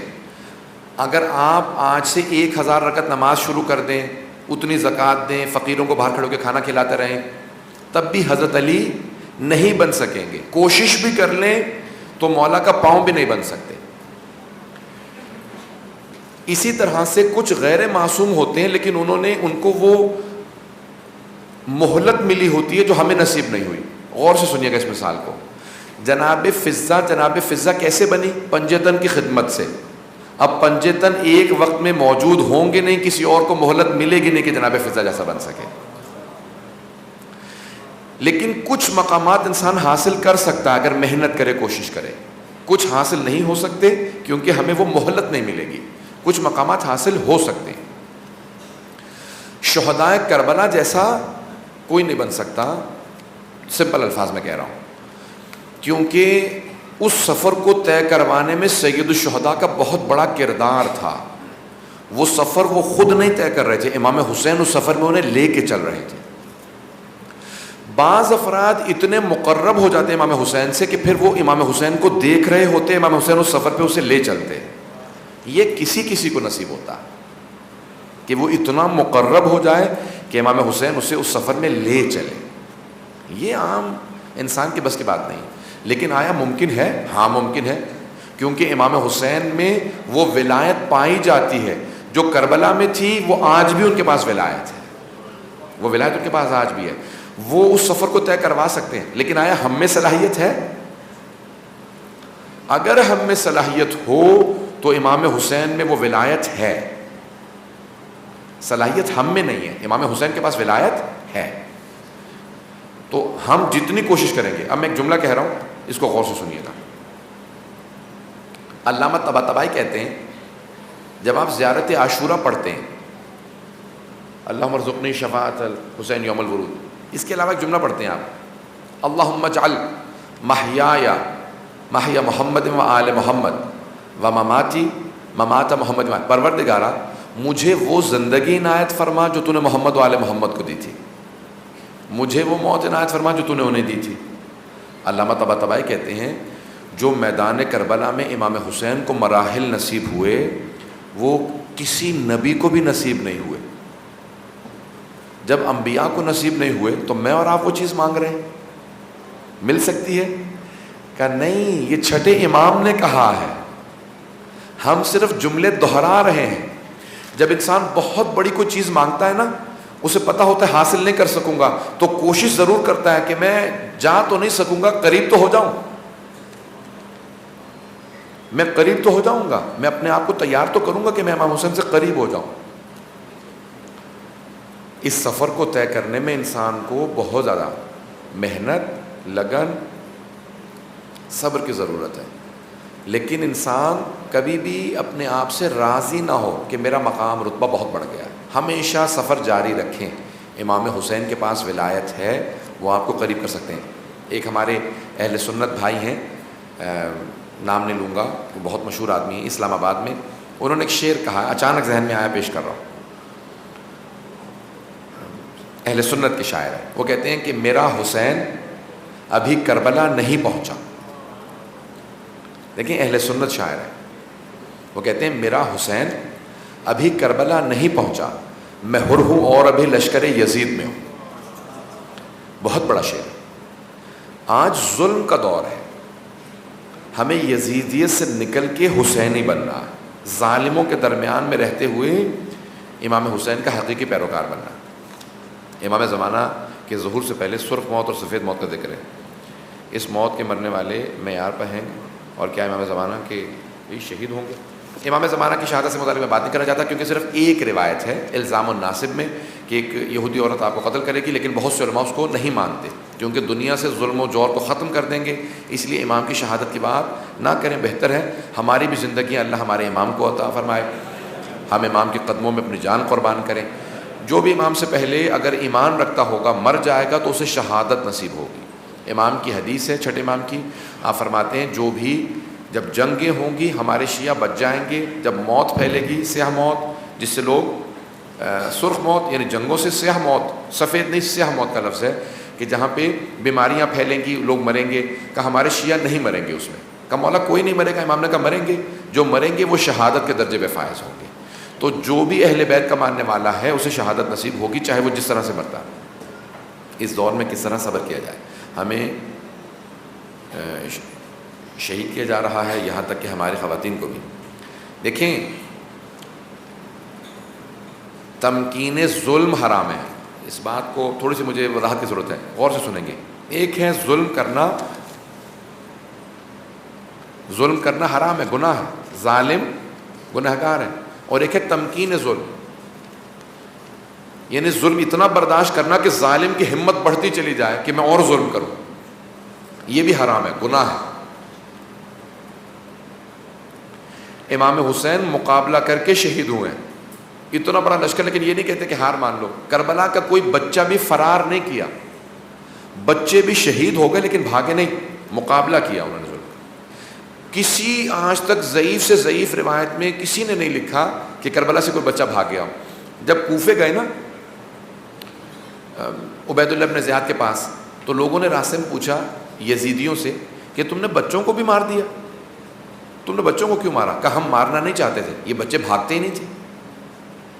حسین نے نہ جانے کیا سکھا دیا تھا، یہ سب شہادت کے لیے تیار تھے، بھاگنے کے لیے تیار نہیں تھے. حسین نے اتنا جذبہ دے دیا تھا کہ ایک ایک بچہ پوری فوج پہ اپنے آپ کو گرا دیتا تھا. بچہ پوری فوج کے مقابلے میں کھڑا ہو جاتا تھا، بھاگتا نہیں تھا. دیکھیں سفر کربلا انسان کو صبر سکھاتا ہے، لیکن ظلم برداشت کرنا نہیں کہ آپ کہیں کہ ہاں ظالم ظلم کرتا رہے، نہیں، ظلم کا مقابلہ کریں. خواتین پہ ظلموں میں برداشت نہیں کرنا چاہیے. اس کا مقابلہ کیسے کرنا چاہیے، اس کی الگ اسٹریٹجی ہے. ممبر کا صحیح استعمال نہیں کیا جا رہا تو اس میں کس طرح صبر کیا جائے. ممبر کا اگر صحیح استعمال نہیں ہو رہا تو وہ عوام سے زیادہ جو خواص ہیں ان کی ذمہ داری ہے، علماء کی ذمہ داری ہے. سب سے زیادہ علماء امام حسین کو جواب دہ ہیں. اگر وہ محنت نہیں کریں گے تو نااہل افراد آئیں گے. علماء پہ محنت کرنا واجب ہے، لازم ہے. وہ آئیں محنت کریں، ممبر کو سنبھالیں. جب وہ محنت نہیں کریں گے تو جاہل لوگ ممبروں پہ آئیں گے، اس لیے محنت کرنا لازم و واجب ہے. منتظمین پہ واجب ہے کہ وہ اہل افراد کو لے کے آئیں. قرآن میں یہ ہے کہ صدقہ صرف اتنا دو کہ تم بھوکے نہ رہ جاؤ. تو تم یہ دیکھتے ہو کہ خود بھوکے رہے اور دنیا کے تقسیم کیا، تو یہ قرآن اور حدیث کی منافی نہیں. قرآن نے یہ نہیں کہا کہ اتنا دو کہ بھوکے نہ رہو. اور سے سنیں، 4 افراد ہیں، 4 طرح کے لوگ ہوتے دنیا میں. پہلا لئیم، لئیم، لام حمزہ یہ میم، لعین نہیں، لام عین یہ نون، لعین یعنی جس پہ لعنت ہے. لعین لئیم، لئیم یعنی جو بہت بخیل ہو، بہت بخل رکھتا ہو، کنجوسی رکھتا ہو. وہ کہتا ہو کہ دنیا کھائے نہ کھائے، میں کھاؤں نہ کھاؤں، دنیا کو کسی کو کچھ کھانے نہیں دوں گا، سب بھوک سے مر جائیں چاہے میں بھی مر جاؤں. اسے کہتے ہیں لئیم. دوسری اصطلاح ہے بخیل کی، وہ کہتا ہے صرف میں کھاؤں کوئی اور نہ کھائے. پہلے سے بہتر ہے لیکن یہ بھی بہت پست ہے. تیسرا ہے سخی، جو کہتا ہے میں کھاؤں، جو مجھ سے بچے میں دوسروں کو دوں. سخی جو خود بھی کھاتا ہے دوسروں کو. یہ وہ آپ نے جو سوال کیا جس کا بھی سوال ہے، یعنی جو خود بھی کھاتا ہے دوسروں کو بھی کھلاتا ہے. اور چوتھا ہے کریم، جو کہتا ہے میں کھاؤں نہ کھاؤں میں دوسروں کو کھلاتا رہوں گا. اہل بیت کریم ہے. تو یہ درجہ یہ نہیں ہے کہ وہ خود کیوں بھوکے رہے دوسروں کو کھلا دیا، نہیں، یہ رتبہ بہت بلند رتبہ ہے کہ جب جناب امیر پورے دن کی مزدوری کے بعد کچھ روٹیاں لے کے گھر جا رہے ہیں اور راستے میں دیکھتے ہیں جناب مقداد کھڑے ہیں، تو کہتے ہیں مقداد یہ روٹی آپ لے لیجئے کیونکہ جانتا ہوں آپ کے بچے بھوکے ہیں. جب گھر آئے تو جناب مقداد نے کہا کہ مولا میں جانتا ہوں آپ کے بچے بھی بھوکے ہیں، جناب سیدہ فاقے سے ہیں. تو جناب امیر نے کہا کہ سیدہ میں اور حسنین ایک اور فاقہ برداشت کر لیں گے، لیکن آپ کے بچے بھوکے رہے ہمیں برداشت نہیں. جب گھر گئے نا تو جناب سیدہ نے کہا کہ ہم فاقے سے ہیں، کچھ لے کے آئے. تو مولا نے سر جھکا لیا، کہا لایا تھا لیکن مقداد کے بچے بھوکے تھے انہیں دے آیا. تو بی بی نے فوراً کہا مجھے اگر آپ کھانا لے آتے نا تو اتنی خوشی نہ ہوتی جتنی اب ہو رہی ہے کہ آپ مقداد کے بچوں کو دے آئے. مجھے اب زیادہ خوشی ہے. امام حسن حسین نے کہا بابا ہمیں فخر ہے کہ آپ ہمارے باپ ہیں، کہ آپ سب کچھ. تو یہ قرآن سے اور حدیث سے منافی نہیں ہے، ٹکراؤ نہیں ہے. یہ قربانی کا جذبہ کچھ لوگوں میں بہت زیادہ ہے. اہل بیت آخری درجے پہ قربانی. اور اب سوالات نہ لیں.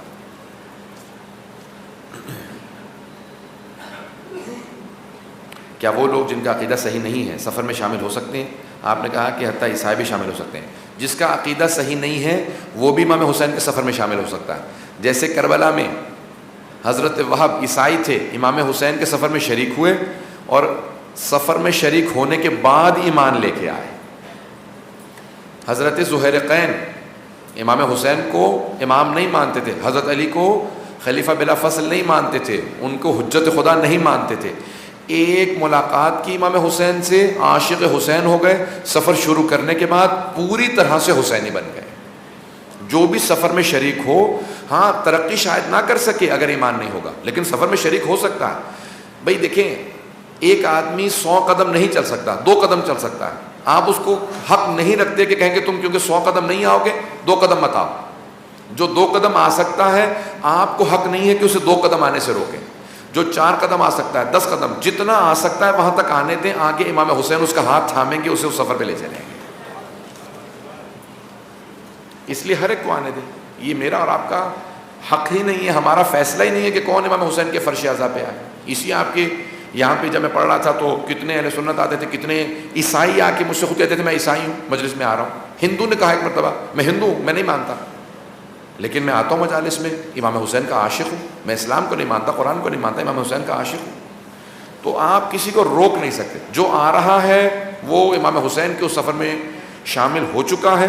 اب کب اسے توفیق ہوتی ہے پوری طرح سے حسینی بننے کی، یہ میرا اور آپ کا فیصلہ نہیں ہے، یہ اللہ سبحانہ و تعالیٰ کا اور امام حسین کا فیصلہ. ایک عورت کیسے سفر کربلائی ہو سکتی ہے؟ علم دین حاصل کر کے، جبکہ ہرڈلز بہت ہوتے ہیں ایک لڑکی کے لیے. دیکھیں، اتقوا اللہ ویعلمکم اللہ، قرآن کی آیت ہے، تقوی اختیار کرو اللہ تمہیں تعلیم دے گا. علم کے، تقوی کے، کربلا کے سفر میں جتنی رکاوٹیں آئیں گی، اللہ کہتا ہے کہ اگر واقعاً تم اس سفر کو شروع کرو گے میں تمہیں سکھاؤں گا بھی، میں آگے لے کے چلوں گا. کیا مطلب؟ یہ اللہ نے کوئی لطیفہ سنایا، وہ مذاق کیا ہے کہ وہ یعلمکم اللہ، اللہ سکھائے گا، اللہ پڑھائے گا. 1 قدم اللہ کی طرف لو، 10 قدم اللہ آپ کی طرف لے گا. کیا مطلب؟ اللہ جسم ہے کہ چل کے آئے گا؟ نہیں. تو کیا مطلب؟ یہاں پہ مذاق ہے؟ اللہ مذاق نہیں کرتا. اللہ صاف الفاظ میں کہہ رہا ہے 1 قدم لو، جتنا تمہارا 1 قدم ہے اس سے کئی گنا زیادہ میں تمہارا مشتاق ہوں. جتنے تم میرے شوق سے میرے پاس آتے ہو اس سے زیادہ میں چاہتا ہوں تم میرے پاس آؤ. قدم تو لو، حسینی میں بناؤں گا. یہ سفر شروع ہو جاتا ہے، کوئی اس میں قید نہیں ہے، مرد ہو زن ہو. کربلا کی ساری قربانی بچانے والی جو امام سجاد، ایک امام سجاد کو ایک طرف کر دے تو باقی تمام مستورات ہیں، تمام خواتین ہیں. کتنے مصائب کے باوجود امام حسین خود فرما رہے ہیں کہ میری قربانی میری بہن کی وجہ سے بچے گی. جناب زینب کبریٰ نے کربلا کو بچایا. تو کوئی خاتون یہ نہیں کہہ سکتی کہ خواتین کیسے کربلائی بن سکتی ہیں. ہر خاتون کربلائی ہے. امام حسین کو خود کو منوانے کے لیے صرف شہادت کیوں اور خواتین کے ساتھ کیوں لائے؟ بیویوں کو بے حرمتی ہوئی.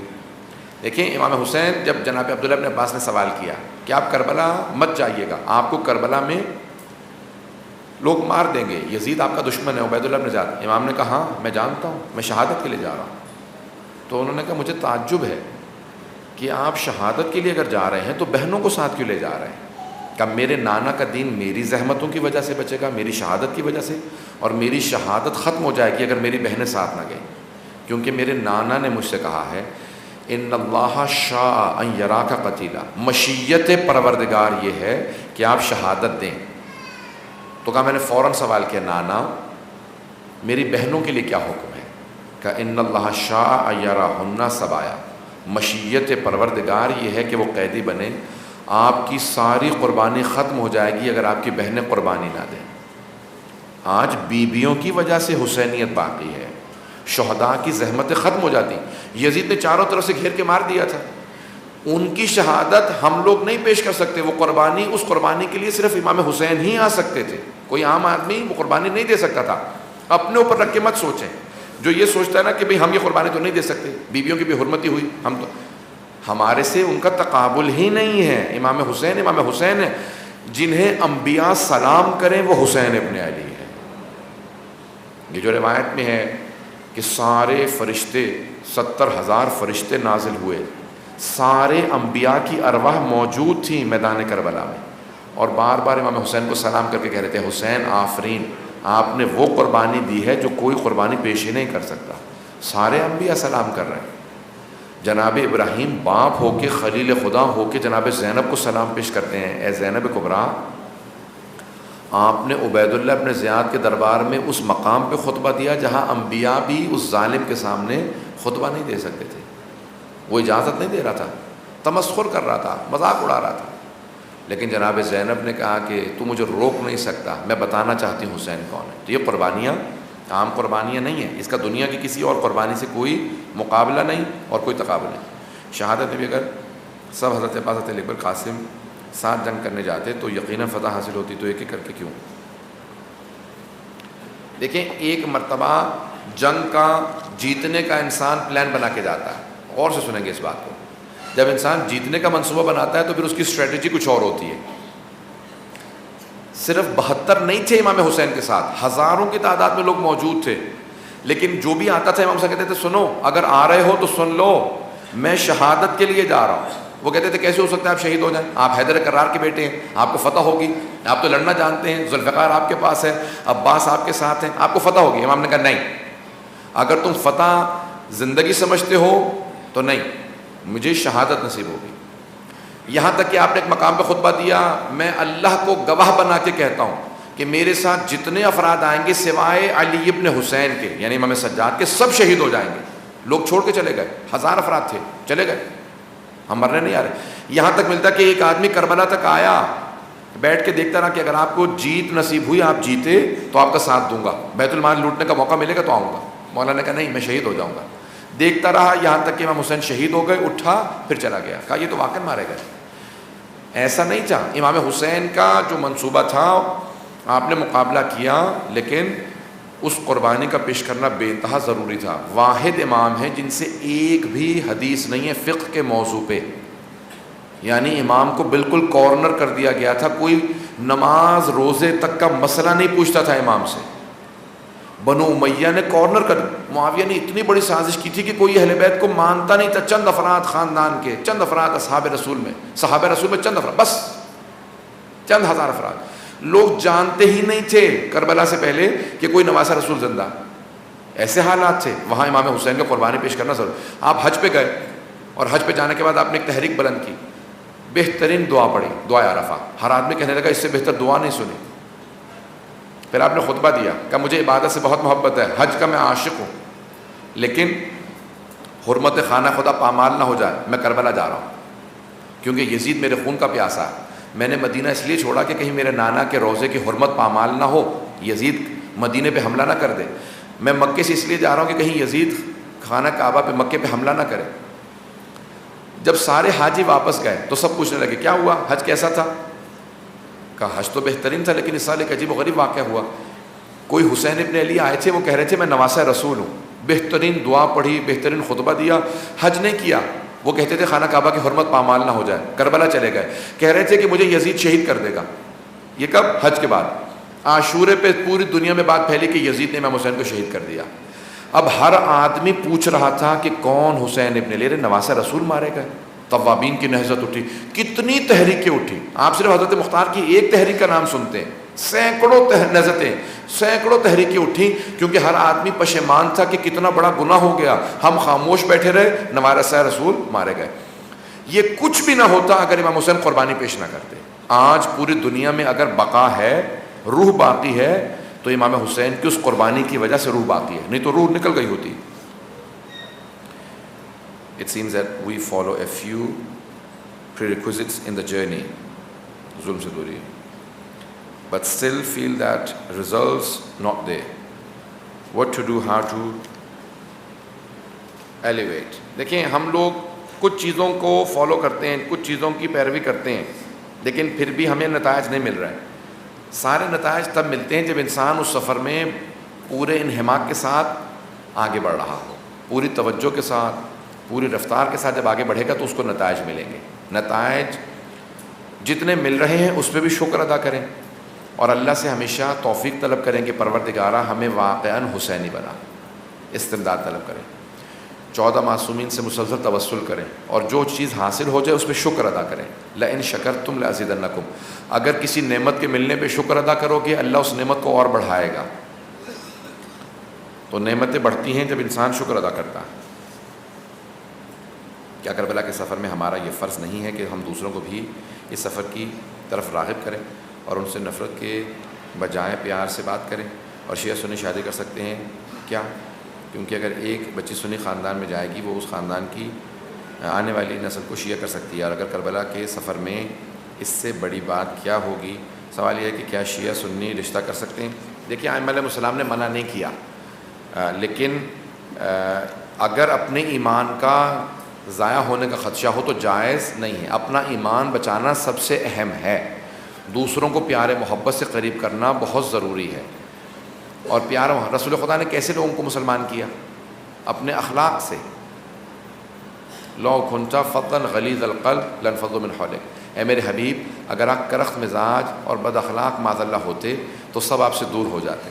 یہ آپ کا اخلاق ہے کہ آپ دشمن سے بھی مسکرا کے بات کرتے ہیں, وہ آپ کا گرویدہ ہو جاتا ہے. جو ایک مرتبہ رسول خدا سے ملتا تھا وہ عاشق رسول خدا ہو جاتا تھا. ہم اپنے اخلاق سے لوگوں کو گرویدہ کریں, اپنے اخلاق سے. زبان سے تبلیغ مت کریں, اپنے اخلاق سے, کردار سے تبلیغ کریں. لوگ ہمارے کردار کو دیکھ کے اہل بیت کی پیروی کریں. تو چاہے کسی بھی طرح سے آپ اخلاق سے پیش آئیں گے اس کا اثر ہوتا ہے. ہر انسان پہ اخلاق کا اثر ہوتا ہے. مثالیں بہت زیادہ موجود ہیں. یہ وہ دور ہے کہ ہر شخص زن و مرد خاص عبادات انجام دے رہے ہیں جو پہلے کوئی جانتا بھی نہیں. جیسے نماز شب, دعائے ندوہ, دعائے عرفہ وغیرہ, لیکن وہ سکون و اطمینان ختم ہو گیا جو ان لوگوں کو ملا تھا جو یہ عبادت انجام دیتے تھے.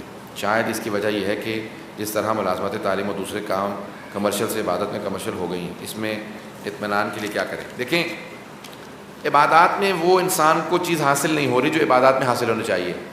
توجہ کریں اس جملے کی طرف. امام علی ابن موسیٰ الرضا علیہ السلام فرماتے ہیں,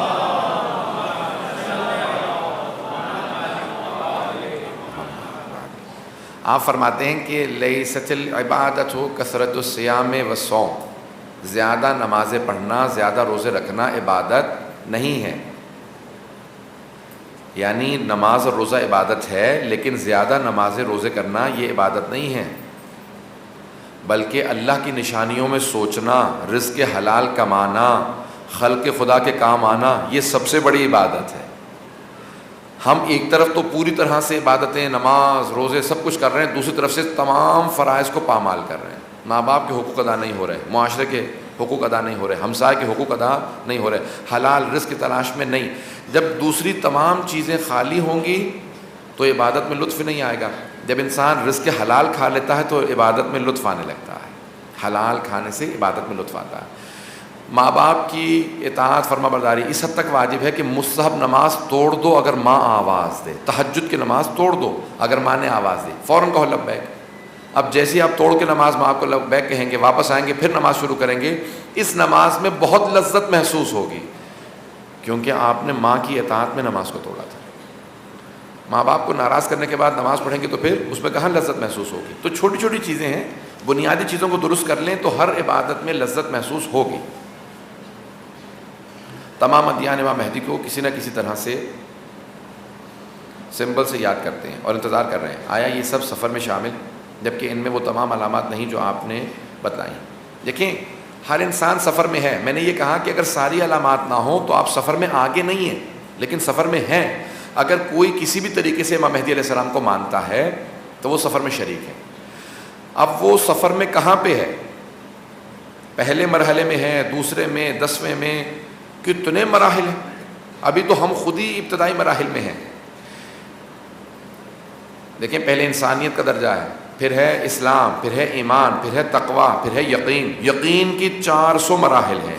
ایمان کے کتنے مراحل ہیں؟ تقوی کے کتنے مراحل ہیں؟ ابھی تو ہم سفر بالکل ابتدا میں ہیں. یہ سفر ہمارا یہ بھی سفر سے اتنا شروع نہیں ہوا. ہم دوسروں کی نفی کر رہے ہیں. وہ بھی جہاں پہ ہیں ان کا سفر شروع ہے. ہم ابھی خود ہی ابتدائی مراحل میں ہیں. دوسروں کی ہم کیا نفی کریں گے؟ تو وہ سب سفر میں شریک ہیں. ہمارے اندر بھی یہ علامات نہیں ہیں، تو اس لیے دوسروں کی نفی نہ کریں. وہ جو بیچارہ جس طرح سے شروع کر چکا اس کو سفر میں آنے دیں. کوئی کیسا بھی مسلمان ہے اس کا سفر شروع ہے. کوئی کیسا بھی گنہگار سے گنہگار شیعہ ہو وہ سفر کربلا کا مسافر ہے. ہمیں حق نہیں ہے کہ ہم کہیں کہ یہ گنہگار شیعہ ہے، میں باعمل شیعہ ہوں. کیا پتہ میرے باعمل ہونے کے بعد میرے اعمال رد ہو جائیں، اس بے عمل کے جو تھوڑے سے اعمال تھے وہ قبول ہو جائیں. تو ہمیں غرور و تکبر نہیں کرنا چاہیے اپنے اعمال پہ. ڈیلی لائف کی مثالوں سے سفر انسانی کو سمجھائیے کہ جو ابھی اس سفر میں معراج پہ ہوں. اور سے سنیں گے، آخری مرحلے کو پیش کر رہا ہوں. ڈیلی مثال سے کیا ہے؟ آپ اپنے جاب پہ جاتے ہیں، لوگوں سے اچھے انداز سے پیش آنا. اگر کبھی موقع ملے تو انہیں امام حسین کا پیغام دے دینا. جب موقع ملے کسی کو تبلیغ کر دینا. اچھے انداز سے لوگوں سے پیش آنا. سفر کر رہا ہوں، جیسے یہاں تک آقا جوادی عامری نے اپنی کتاب میں لکھا ہے کہ ایک خاتون اپنے باورچی خانے میں کھانا بنا رہی ہوتی تھی، تسبیح کر رہی ہوتی تھی، اور ان کے تمام ظروف سے جتنے بھی برتن تھے اس سے تسبیح کی آواز آ رہی ہوتی تھی. اس کا مطلب ہے وہ سفر میں ہم سے بہت زیادہ آگے. اپنی تمام زندگی میں ہر کام کو انجام دیں. ایک بہت بڑے قوم مقدس کے عارف تھے، انتقال کر گئے.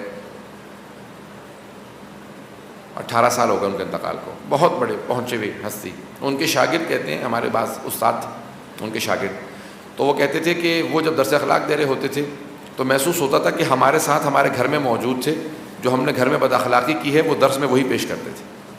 کہ بعض افراد عارف بننا چاہتے ہیں، علم عرفان کے آخری درجے کو حاصل کرنا چاہتے ہیں، بیوی سے خوش اخلاقی سے بات کر نہیں سکتے، ٹیکسی ڈرائیور کو گالیاں بکتے ہیں، اور علم عرفان کے آخری درس میں آ کے بیٹھ جاتے ہیں. تو وہ کہنے لگے کہ مجھے محسوس ہو رہا تھا کہ پوری میری کہانی سنا رہے ہیں. یہ بوڑھے آدمی ہیں، مسجد سے باہر نہیں نکلتے، میں ابھی گھر سے چلا ہوں. یہ سب انہیں کیسے پتہ ہے؟ سفر جاری ہے ہم سب کا. اپنی ڈیلی روٹین کے اندر تبدیلیاں لے کے آئیں، آپ کو خود بخود ترقی محسوس ہونے لگے گی. ایک کوئی مختصر سی دعا ڈیلی پڑھنا شروع کر دیں. ایک آیت الکرسی ہر نماز کے بعد پڑھنا شروع کر دیں. کوئی چھوٹے سے چھوٹا عمل پابندی سے کریں، آپ کو اسی عمل کے اپنی زندگی میں آثار نظر آئیں. پابندی سے کوئی ایک عمل. دنیا میں بڑھتے مظالم کو دیکھ کر ہم کیسے کہہ سکتے ہیں کہ یہ سفر انسانیت ڈائریکشن صحیح ہے اور صحیح ڈسپوزیشن کی طرف ہے؟ دیکھیں تمام انسان اس سفر انسانیت کی طرف گامزن نہیں ہے. ظالم بہت زیادہ ہیں دنیا میں، اور شاید ظالم زیادہ ہوں گے، مظلوم کم ہے. لیکن جتنے افراد اس سفر کو طے کر رہے ہیں چاہے وہ کم ہو، سفر انسانیت جاری ہے، رکا نہیں ہے. اگر ختم ہو جائے تو اس کا مطلب ہے حق ختم ہو گیا، باطل جیت گیا، جبکہ ممکن ہی نہیں ہے. اللہ کہتا ہے کہ کبھی بھی میں باطل کو حق پہ فتح نہیں دوں گا، ہمیشہ ہر دور میں حق باقی رہے گا. تو آج بھی حق باقی ہے. اب آپ کی ایک سعی و کوشش ہونی چاہیے کہ آپ اس سفر انسانیت میں کتنا آگے بڑھ سکتے ہیں، کتنی ترقی کر سکتے ہیں. Can you please mention the 5 sentences that امام مہدی will use for the introduction.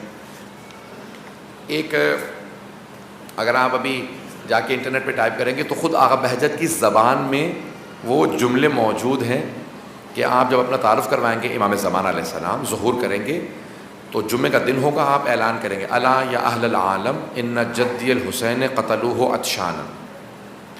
اے دنیا کے تمام بسنے والوں، میں وہ مہدی ہوں جس کے جد حسین کو پیاسا ذبح کیا گیا تھا، جن کو مظلومیت کے ساتھ قتل کیا گیا، جن کو قتلہ عدواناً سحقوہ عدواناً، یہ تمام الفاظ ہیں جس کو مظلومیت کے عالم میں مارا گیا، سحقاً یعنی بربریت کے ساتھ جنہیں مارا گیا، جس میں رحم نہیں کھایا گیا، عدواناً جن کو دشمنی میں لوگ ان کی دشمنی کو حق سمجھ رہے تھے، یعنی یہ سمجھتے تھے کہ ہم اگر دشمن حسین ہیں تو ہم صحیح ہیں۔ تو یہ تمام جملے امام زمانہ استعمال کریں گے۔ سفر امام کے بغیر طے کیا جا سکتا ہے؟ امام کے بغیر، پیشوا کے بغیر، امام معصوم کے بغیر سفر کربلا طے نہیں ہو سکتا۔ میں نے آپ سے کہا کہ اس سفر میں بھی سب سے آگے امام مہدی ہیں، وہ اس سفر کو لیڈ کر رہے ہیں، وہ اس کے رہبر ہیں، وہ پیشوا ہیں، ہم سب امام کے پیچھے چل رہے ہیں، وہ پیشوا ہیں۔ امام کے بغیر کیسے سفر کربلا ممکن ہے؟ وہ پھر آپ کسی اور سفر میں، اگر امام مہدی علیہ السلام آپ کے سفر کے پیشوا نہیں ہیں، پیشوا امام مہدی علیہ السلام ہیں۔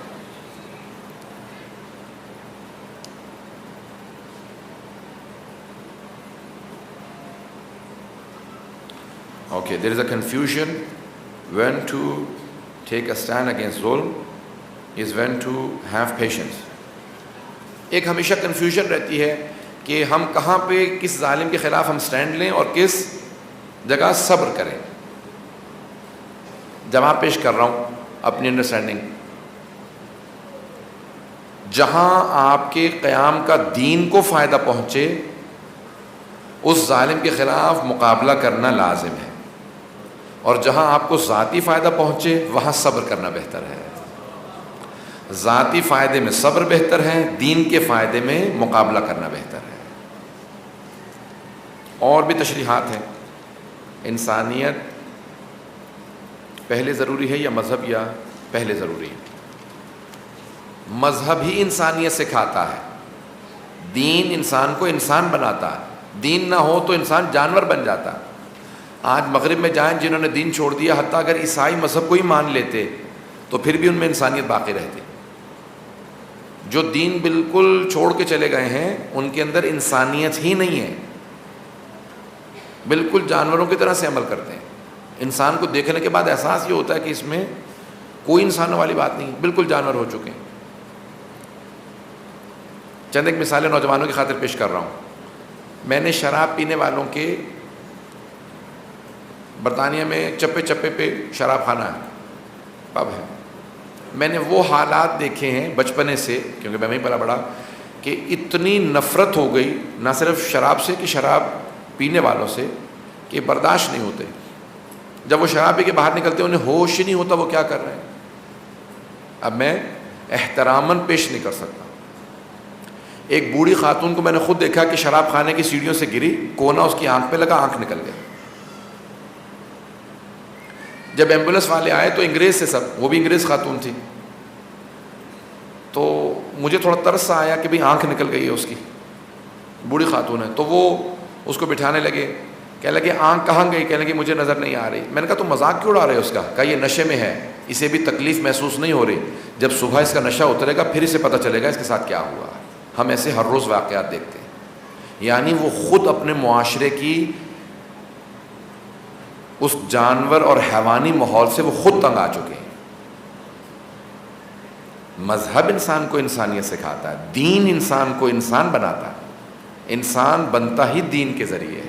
جو خدا کو نہیں مانتا، رسول خدا کو نہیں مانتا، ائمہ اہل بیت کو نہیں مانتا، اس میں کیا انسانیت ہوگی؟ انسانیت اسی میں ہوگی جس میں دین ہے۔ آپ نے کہا جبری دیکھنا گناہ ہے،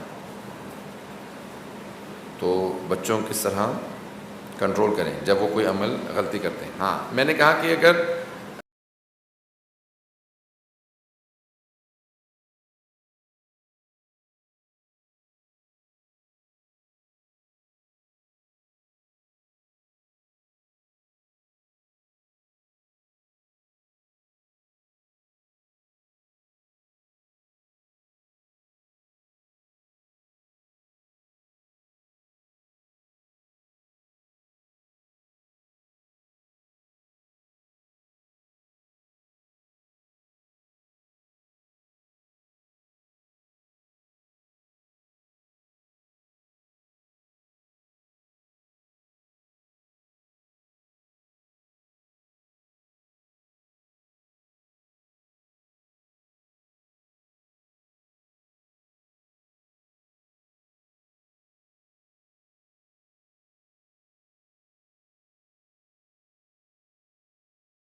شریعت نے اسے جائز قرار دیا ہے. غور سے سنیں گے. دین نے یہ کہا ہے جسم کا ڈھانپنا واجب ہے. اب آپ شلوار قمیض پہنتے ہیں, ٹراؤزر شرٹ پہنتے ہیں, امامہ بقبہ پہنتے ہیں, لمبا کرتا پہنتے ہیں, چھوٹا کرتا پہنتے ہیں, شریعت نے کچھ نہیں کہا. شریعت کہتی ہے جسم کا ڈھانپنا واجب ہے. چاہے وہ مغربی کلچر کا ہو, مشرقی کلچر کا ہو, کہیں پہ کوئی بھی ثقافت ہو, وہ دین کی ضد اور مخالفت نہیں ہے. جسم کا ڈھانپنا شریعت نے کہا گوشت بکرے کا حلال ہے. اب آپ مسالوں کے ساتھ پکاتے ہیں, مرچیں ڈالتے ہیں, ابال کے کھاتے ہیں, یہ آپ کے اپنی اپنی رسم و رواج کے طریقے سے جیسے مرضی کھائیں. شریعت نے پابند نہیں کیا ایسے کھاؤ ایسے نہ کھاؤ. شریعت نے کہا آپ نے عزاداری کرنی ہے. کس رسم و رواج کے تحت؟ یہ اتنے جو فقہا نے خمینی سے لے کے آج تک, ان سے پہلے تمام فقہا نے کہا جو جس ثقافت کے تحت, جس رسم و رواج کے تحت عزاداری کرتا ہے وہ عزاداری ہے. فتویٰ امام خمینی کا, جس ثقافت کے تحت جو عزاداری کرتا ہے وہ عزاداری ہے. مسئلہ یہ آ جاتا ہے کہ دین کی توہین نہ ہو, دین کی توہین کا سبب نہ بنے. کوئی ایسا کام نہ کرے جس سے دین کی یا امام حسین کی توہین ہو. امام حسین کی توہین کا حق نہیں ہے مجھے اور آپ کو, لیکن عزاداری جس طرح سے جو کر رہا ہے وہ عزاداری ہے. اب ہر آدمی یہ مت سوچے کہ میں نے عزاداری سے یہ درس حاصل کیا, دوسرا ابھی یہاں تک پہنچا تو یہ بہت پیچھے ہے, اس کو نہیں سکھایا گیا. نہیں, 2-3 برس پہلے میں بھی وہیں تھا, 20 برس پہلے جہاں دوسرے لوگ ہیں. ابھی 2-3 سال میں کوئی آگے ترقی کر کے آگے چلا جاتا ہے تو وہ یہ سوچنے لگتا ہے کہ ہر آدمی ویسا ہی ہو جیسا میں ہو گیا ہوں 2 سال میں. ویسی میں توقع نہیں رکھنی چاہیے. ہمیں کوشش کرنی چاہیے کہ دوسروں کو ترقی کے سفر پہ ساتھ لے کے چلیں, لیکن ان پہ تحمیل نہیں کرنا چاہیے, امپوز نہیں کرنا چاہیے. انہیں یہ نہیں کہنا چاہیے تم غلط ہو. 2 سال پہلے تو آپ بھی وہیں تھے, آپ کو کوئی اس طرح سے پیش کرتا تو آپ کو کیسا محسوس ہوتا؟ بڑے پیار محبت سے لوگوں کو اس ترقی کے سفر پہ لے کے چلیں. کسی کی دل آزاری کا سبب نہ بنے, لوگوں کو ان کے احساسات, ان کی عقیدت کو ٹھیس مت پہنچائیں, محبت سے پیش آئیں. اگر کسی طالب علم سے پوچھتے ہیں کہ آپ تعلیم کیوں حاصل کرتے ہیں, تو وہ کہتے ہیں کہ امام زمانہ کی رضا کی خاطر حاصل کرتا ہوں. اس کا مطلب کیا ہے؟ رضا کی خاطر, یعنی امام کو خوش کرنا چاہتا ہوں. جو پڑھ رہا ہوں امام کے مقصد میں ان کے کام آنا چاہتا ہوں. یعنی کیا مطلب؟ میں دوسروں کو امام زمانہ سے قریب کرنا چاہتا ہوں. لوگ اگر دیکھیں کہ امام زمانہ کا ماننے والا تعلیم یافتہ ہے, پڑھا لکھا ہے, باعمل ہے, تو لوگ اور بھی گرویدہ ہوں گے. تو یہ امام کی رضا کی خاطر ہے. کوئی بھی کام آپ امام کی, اللہ کی خوشنودی کے لیے کریں, امام کی خوشنودی کے لیے کریں, امام آپ اس کی جزا بھی دیں گے, ترقی بھی دیں گے. آخری امام کے ظہور کی کچھ نشانیاں ابھی واضح نہیں ہوئی. کیا اس سے یہ مراد ہے کہ ظہور کے لیے تیاری ابھی تیاری نہیں کرنی چاہیے؟ نہیں بھئی, ابھی 1100 سال سے زیادہ ہو چکا امام کی غیبت کو. ائمہ سے پوچھا آپ کیوں نہیں بتاتے ظہور کب ہوگا؟ تو آپ نے فرمایا کہ ہم نہیں چاہتے کہ وہ افراد جن کے دور میں ظہور نہیں ہونا وہ تیاری نہ کریں. ہر آدمی تیاری کر کے رکھے, نا امید نہ ہو کہ میری زندگی میں ظہور نہیں ہوگا. اس وقت 80% سے زیادہ علامات پوری ہو چکی ہیں. ہمارے علماء فقہا کہتے ہیں 80% سے زیادہ علامات پوری.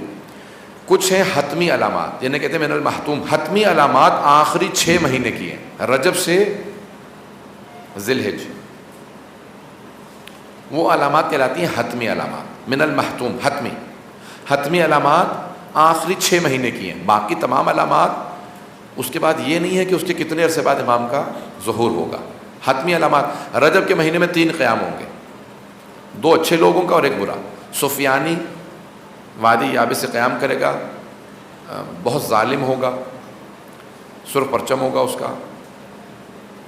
ایک ہی سال, ایک ہی مہینے میں, ایک ہی دن 3 قیام ہوں گے. سفیانی شام سے قیام کرے گا, یمانی یمن سے, یہ اچھے ہیں, اور خراسانی مشہد سے, یہ بھی امام کے نائب ہیں. یہ 3 قیام ہیں رجب میں. پھر اس کے بعد ایک لشکر جائے گا حملہ کرنے کے لیے امام پہ مدینے سے. مدینے کی بے حرمتی کریں گے وہ, اور پھر مکے جا رہے ہوں گے بیدا کے مقام پہ, بے یہ دال الف, بیدا کے مقام پہ ایک لینڈ سلائیڈ ہوگی, زمین کھل جائے گی اور وہ سب دھنس جائیں گے. تیسری علامت ہے شب قدر میں چیخ بلند ہوگی. اور اس سے شب قدر بھی مشخص ہو جائے گی کہ یہ شب قدر ہے، اور اس میں اعلان ہوگا کہ امام کا ظہور ہونے والا ہے، امام مہدی اور ان کے ماننے والے حق ہیں، یہ اعلان ہے۔ ذی الحج میں، حج کے مہینے میں، خانہ کعبہ میں بین الرکن والمقام، مسجد الحرام کا طواف کر، خانہ کعبہ کا طواف کرتے ہوئے مسجد الحرام میں نفس زکیہ، ایک سید ہوں گے، جوان ہوں گے، انہیں شہید کر دیا جائے گا، بین الرکن والمقام، رکن یمانی اور مقام ابراہیم کے درمیان میں طواف کے دوران شہید کیا جائے گا۔ امام فرماتے ہیں کہ ان کی شہادت کے 24 یا 25 دن بعد میرے بیٹے مہدی کا ظہور ہوگا۔ یہ ہیں حتمی علامات۔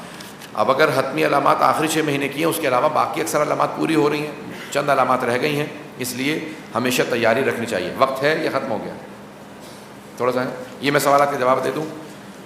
ایمان کا ہونا شرط سفر، تو یہ صاحب ایمان ہے، وہ ایمان کیسے تقویت پہنچائیں، اور جو غیر مسلم ہو، سفر کربلا ہے چل رہا ہو، وہ صاحب ایمان نہیں، عقیدے کے صاحب سے مثال دے کر وعدے کریں۔ دیکھیں، میں نے کہا کہ صاحب ایمان نہ بھی ہو تو سفر شروع کر سکتا ہے، مکمل نہیں کر سکتا۔ ایک آدمی کے پاس گاڑی میں 2 لیٹر پیٹرول ہے، 100 کلومیٹر سفر پہ چلا ہے، یہ 100 کلومیٹر 2 کلومیٹر میں مکمل نہیں ہوں گے، اس کے پاس کیونکہ ایمان نہیں ہے، یہ مکمل نہیں کر سکے گا سفر کو، لیکن شروع تو کر سکتا ہے۔ اب اگر راستے میں پیٹرول ڈلوا لے تو سفر مکمل ہو جائے گا، راستے میں ایمان لے آئے تو انسان کا سفر کرتا رہے گا۔ اب یہ سفر، اب میں کتنی مثالیں دوں گا کہ مثال دے کے واضح کریں، اور اگر کہیں مثال دے دیتا ہوں، سفر کربلا میں ابتدا کرنے کے لیے ایمان شرط نہیں ہے، اس سفر کو مکمل کرنے کے لیے ایمان شرط ہے۔ انسان اس سفر کو مکمل نہیں کر سکتا اگر اس کے پاس ایمان نہ ہو، اس پائے تکمیل تک نہیں پہنچے گا۔ آپ نے کہا تھا جسم اللہ کی امانت ہے، تو ہم اپنے جسم کو کسی حد تک استعمال کر سکتے ہیں۔ جسم اللہ کی امانت ہے، ہم اسے کوئی نقصان نہیں پہنچا سکتے۔ مثال کے طور پہ میں زبردستی جاگ رہا ہوں، مجھے پتہ ہے کہ اس مسلسل جاگنے سے مجھے جسم کو نقصان ہوگا، اپنے آپ کو نقصان پہنچانا جائز نہیں ہے۔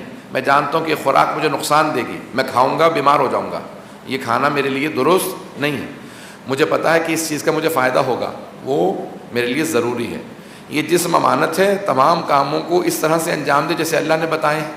اللہ نے بتا دیا کہ کیا کھاؤ گے فائدہ ہوگا، کیا کھاؤ گے نقصان ہوگا، حلال کھانا جائز ہے، حرام کھانا گناہ ہے۔ اسی طرح سے تمام عبادات میں، اسی طرح سے تمام افعال میں، نگاہ، آنکھ، کان، ہر چیز کے احکام توضیح مسائل میں موجود ہیں۔ بہت شریعت بہت سمپل و آسان ہے، اس پہ عمل کریں گے خود بخود جسم مضبوط ہوتا جائے گا، جسم مضبوط ہوگا روح مضبوط ہوگی۔ لازمی نہیں ہے کہ مضبوط جسم والے کا کہ روح بھی مضبوط ہو، بعض بہت بڑے بڑے طاقتور پہلوان ہوتے ہیں لیکن روح ان کی بہت ہی مردار سی ہوتی ہے، کیونکہ وہ ایمان نہیں رکھتے، بے عمل ہوتے۔ سفر انسانیت میں کوشش کرتے رہنا، اور اس پہ ایمان رکھنے والا شخص بھی اس کے اختتام تک پہنچ جائے گا۔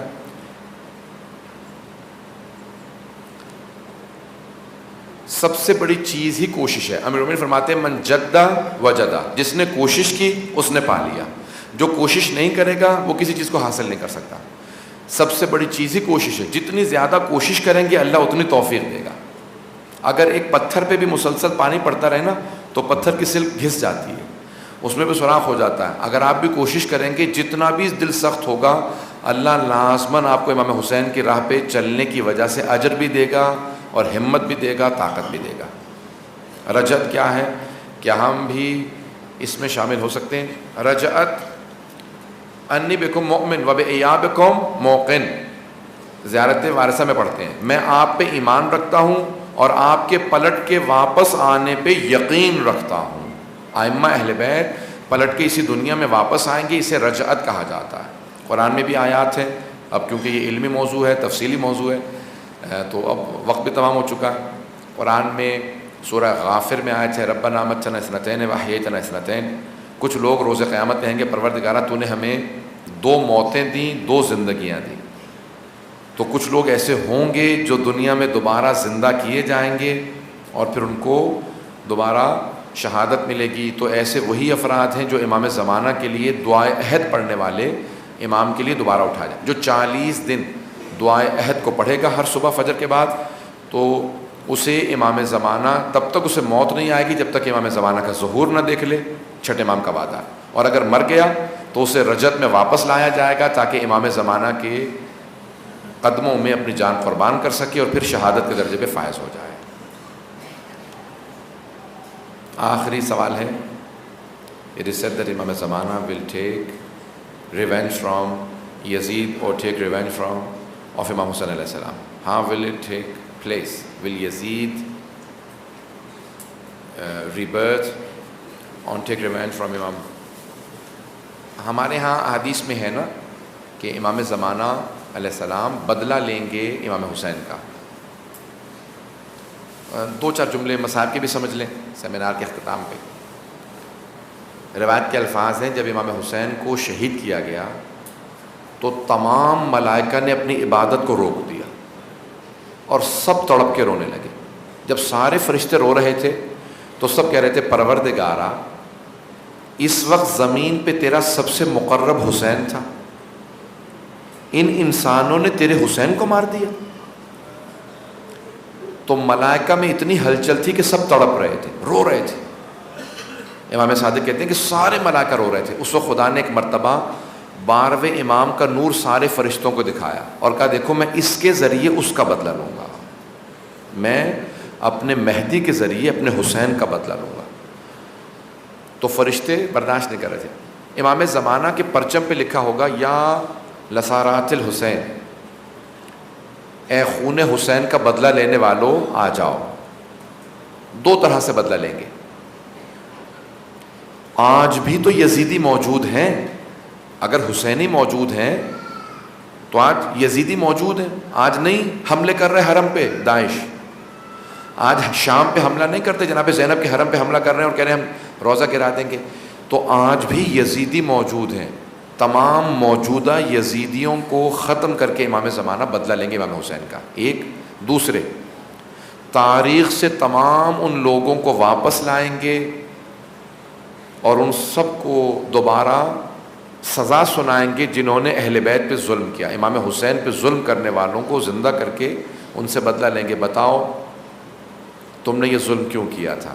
دو جملے پیش کرنا چاہتا ہوں، رات میں نے کسی جگہ پہ شاید پیش بھی کیا تھا کہ جب امام کا ظہور ہوگا تو روایت کے الفاظ ہیں آپ پہلے مکے سے مدینے جائیں گے، اپنی دادی زہرا کی قبر کا نشان بتائیں گے۔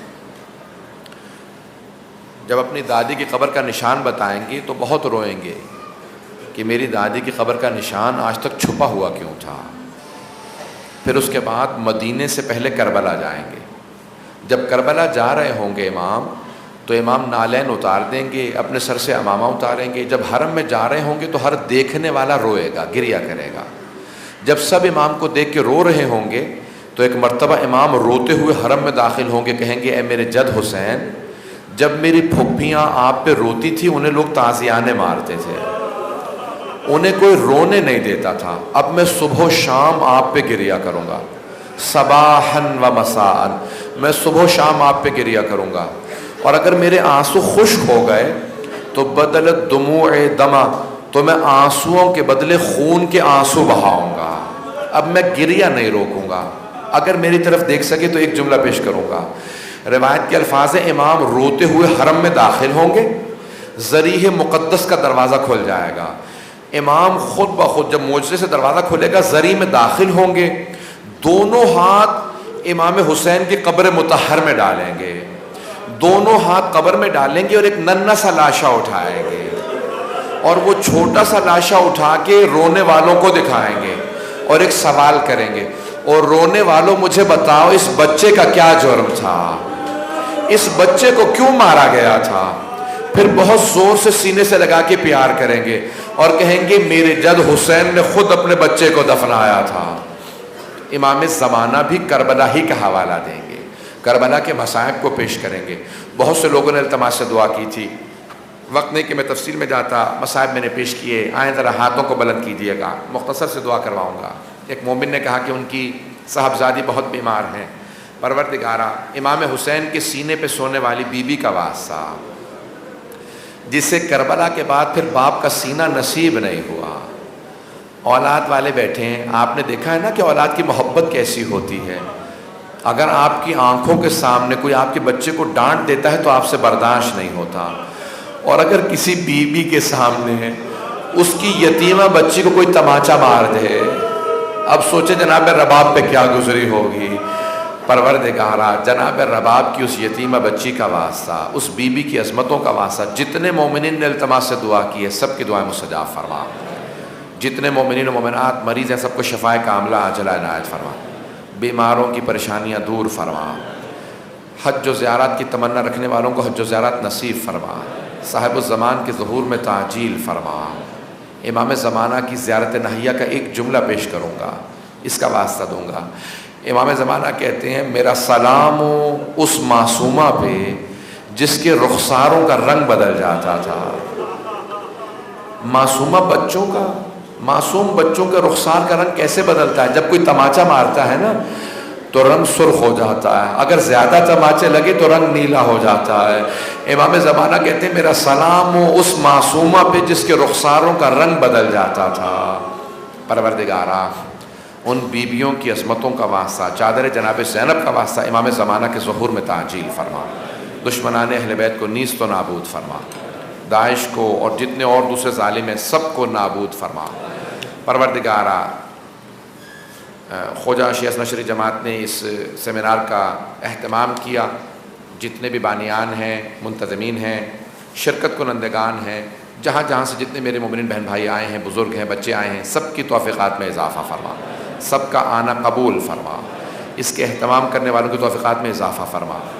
جماعت کے ایک عہدیدار کا کل کربلا کی زیارت کے بعد انتقال ہو گیا، پروردگارا مرحوم کو جوار جناب سید الشہداء میں جگہ عنایت فرما۔ ظاہر نام محسن تھا، پروردگارا محسن صاحب مرحوم کے درجات کو بلند فرما، قبر کو منور فرما، ہم سب کی عاقبت بخیر فرما، ہم سب کو زندگی میں بار بار امام حسین کی زیارت نصیب فرما، آخرت میں ان کی شفاعت نصیب فرما۔ پروردگارا جو ہاتھ بلند ہے کسی کو رد نہ فرما۔ اس وقت حالات بہت سخت خراب ہیں، پورا شوب دور ہے، مومنین کی حفاظت فرما۔ پاکستان میں، کشمیر میں، افغانستان میں، عراق میں، شام میں، بحرین میں، یمن میں، نائجیریا میں، نہ جانے کہاں کہاں مومنین پریشان ہیں، سب کی پریشانیاں دور فرما، سب کی حفاظت فرما، ہمارے ایمان کی حفاظت فرما۔ پروردگارہ خصوصاً نائجیریا میں قربانیاں دینے والوں کی تعداد بہت بڑھ گئی ہے، سب کی حفاظت فرما، ہمارے مقامات مقدسہ کی حفاظت فرما، نجف و کربلا کی، کاظمین کی، سامرہ کی حفاظت فرما، شام کے تمام روضوں کی حفاظت فرما، قم و مشہد کی حفاظت فرما، جنت البقیع جنت معلیٰ دوبارہ تعمیر ہوتا دیکھنا نصیب فرما۔ پروردگارہ اس جماعت کے جتنے بھی پروجیکٹ چل رہے ہیں سب کو پائے تکمیل تک پہنچا۔ پروردگارہ ہم سب کی عاقبت بخیر فرما۔ ربنا تقبل منا انک انت السمیع العلیم بحق محمد وآلہ الطیبین الطاہرین المعصومین۔ صلوات۔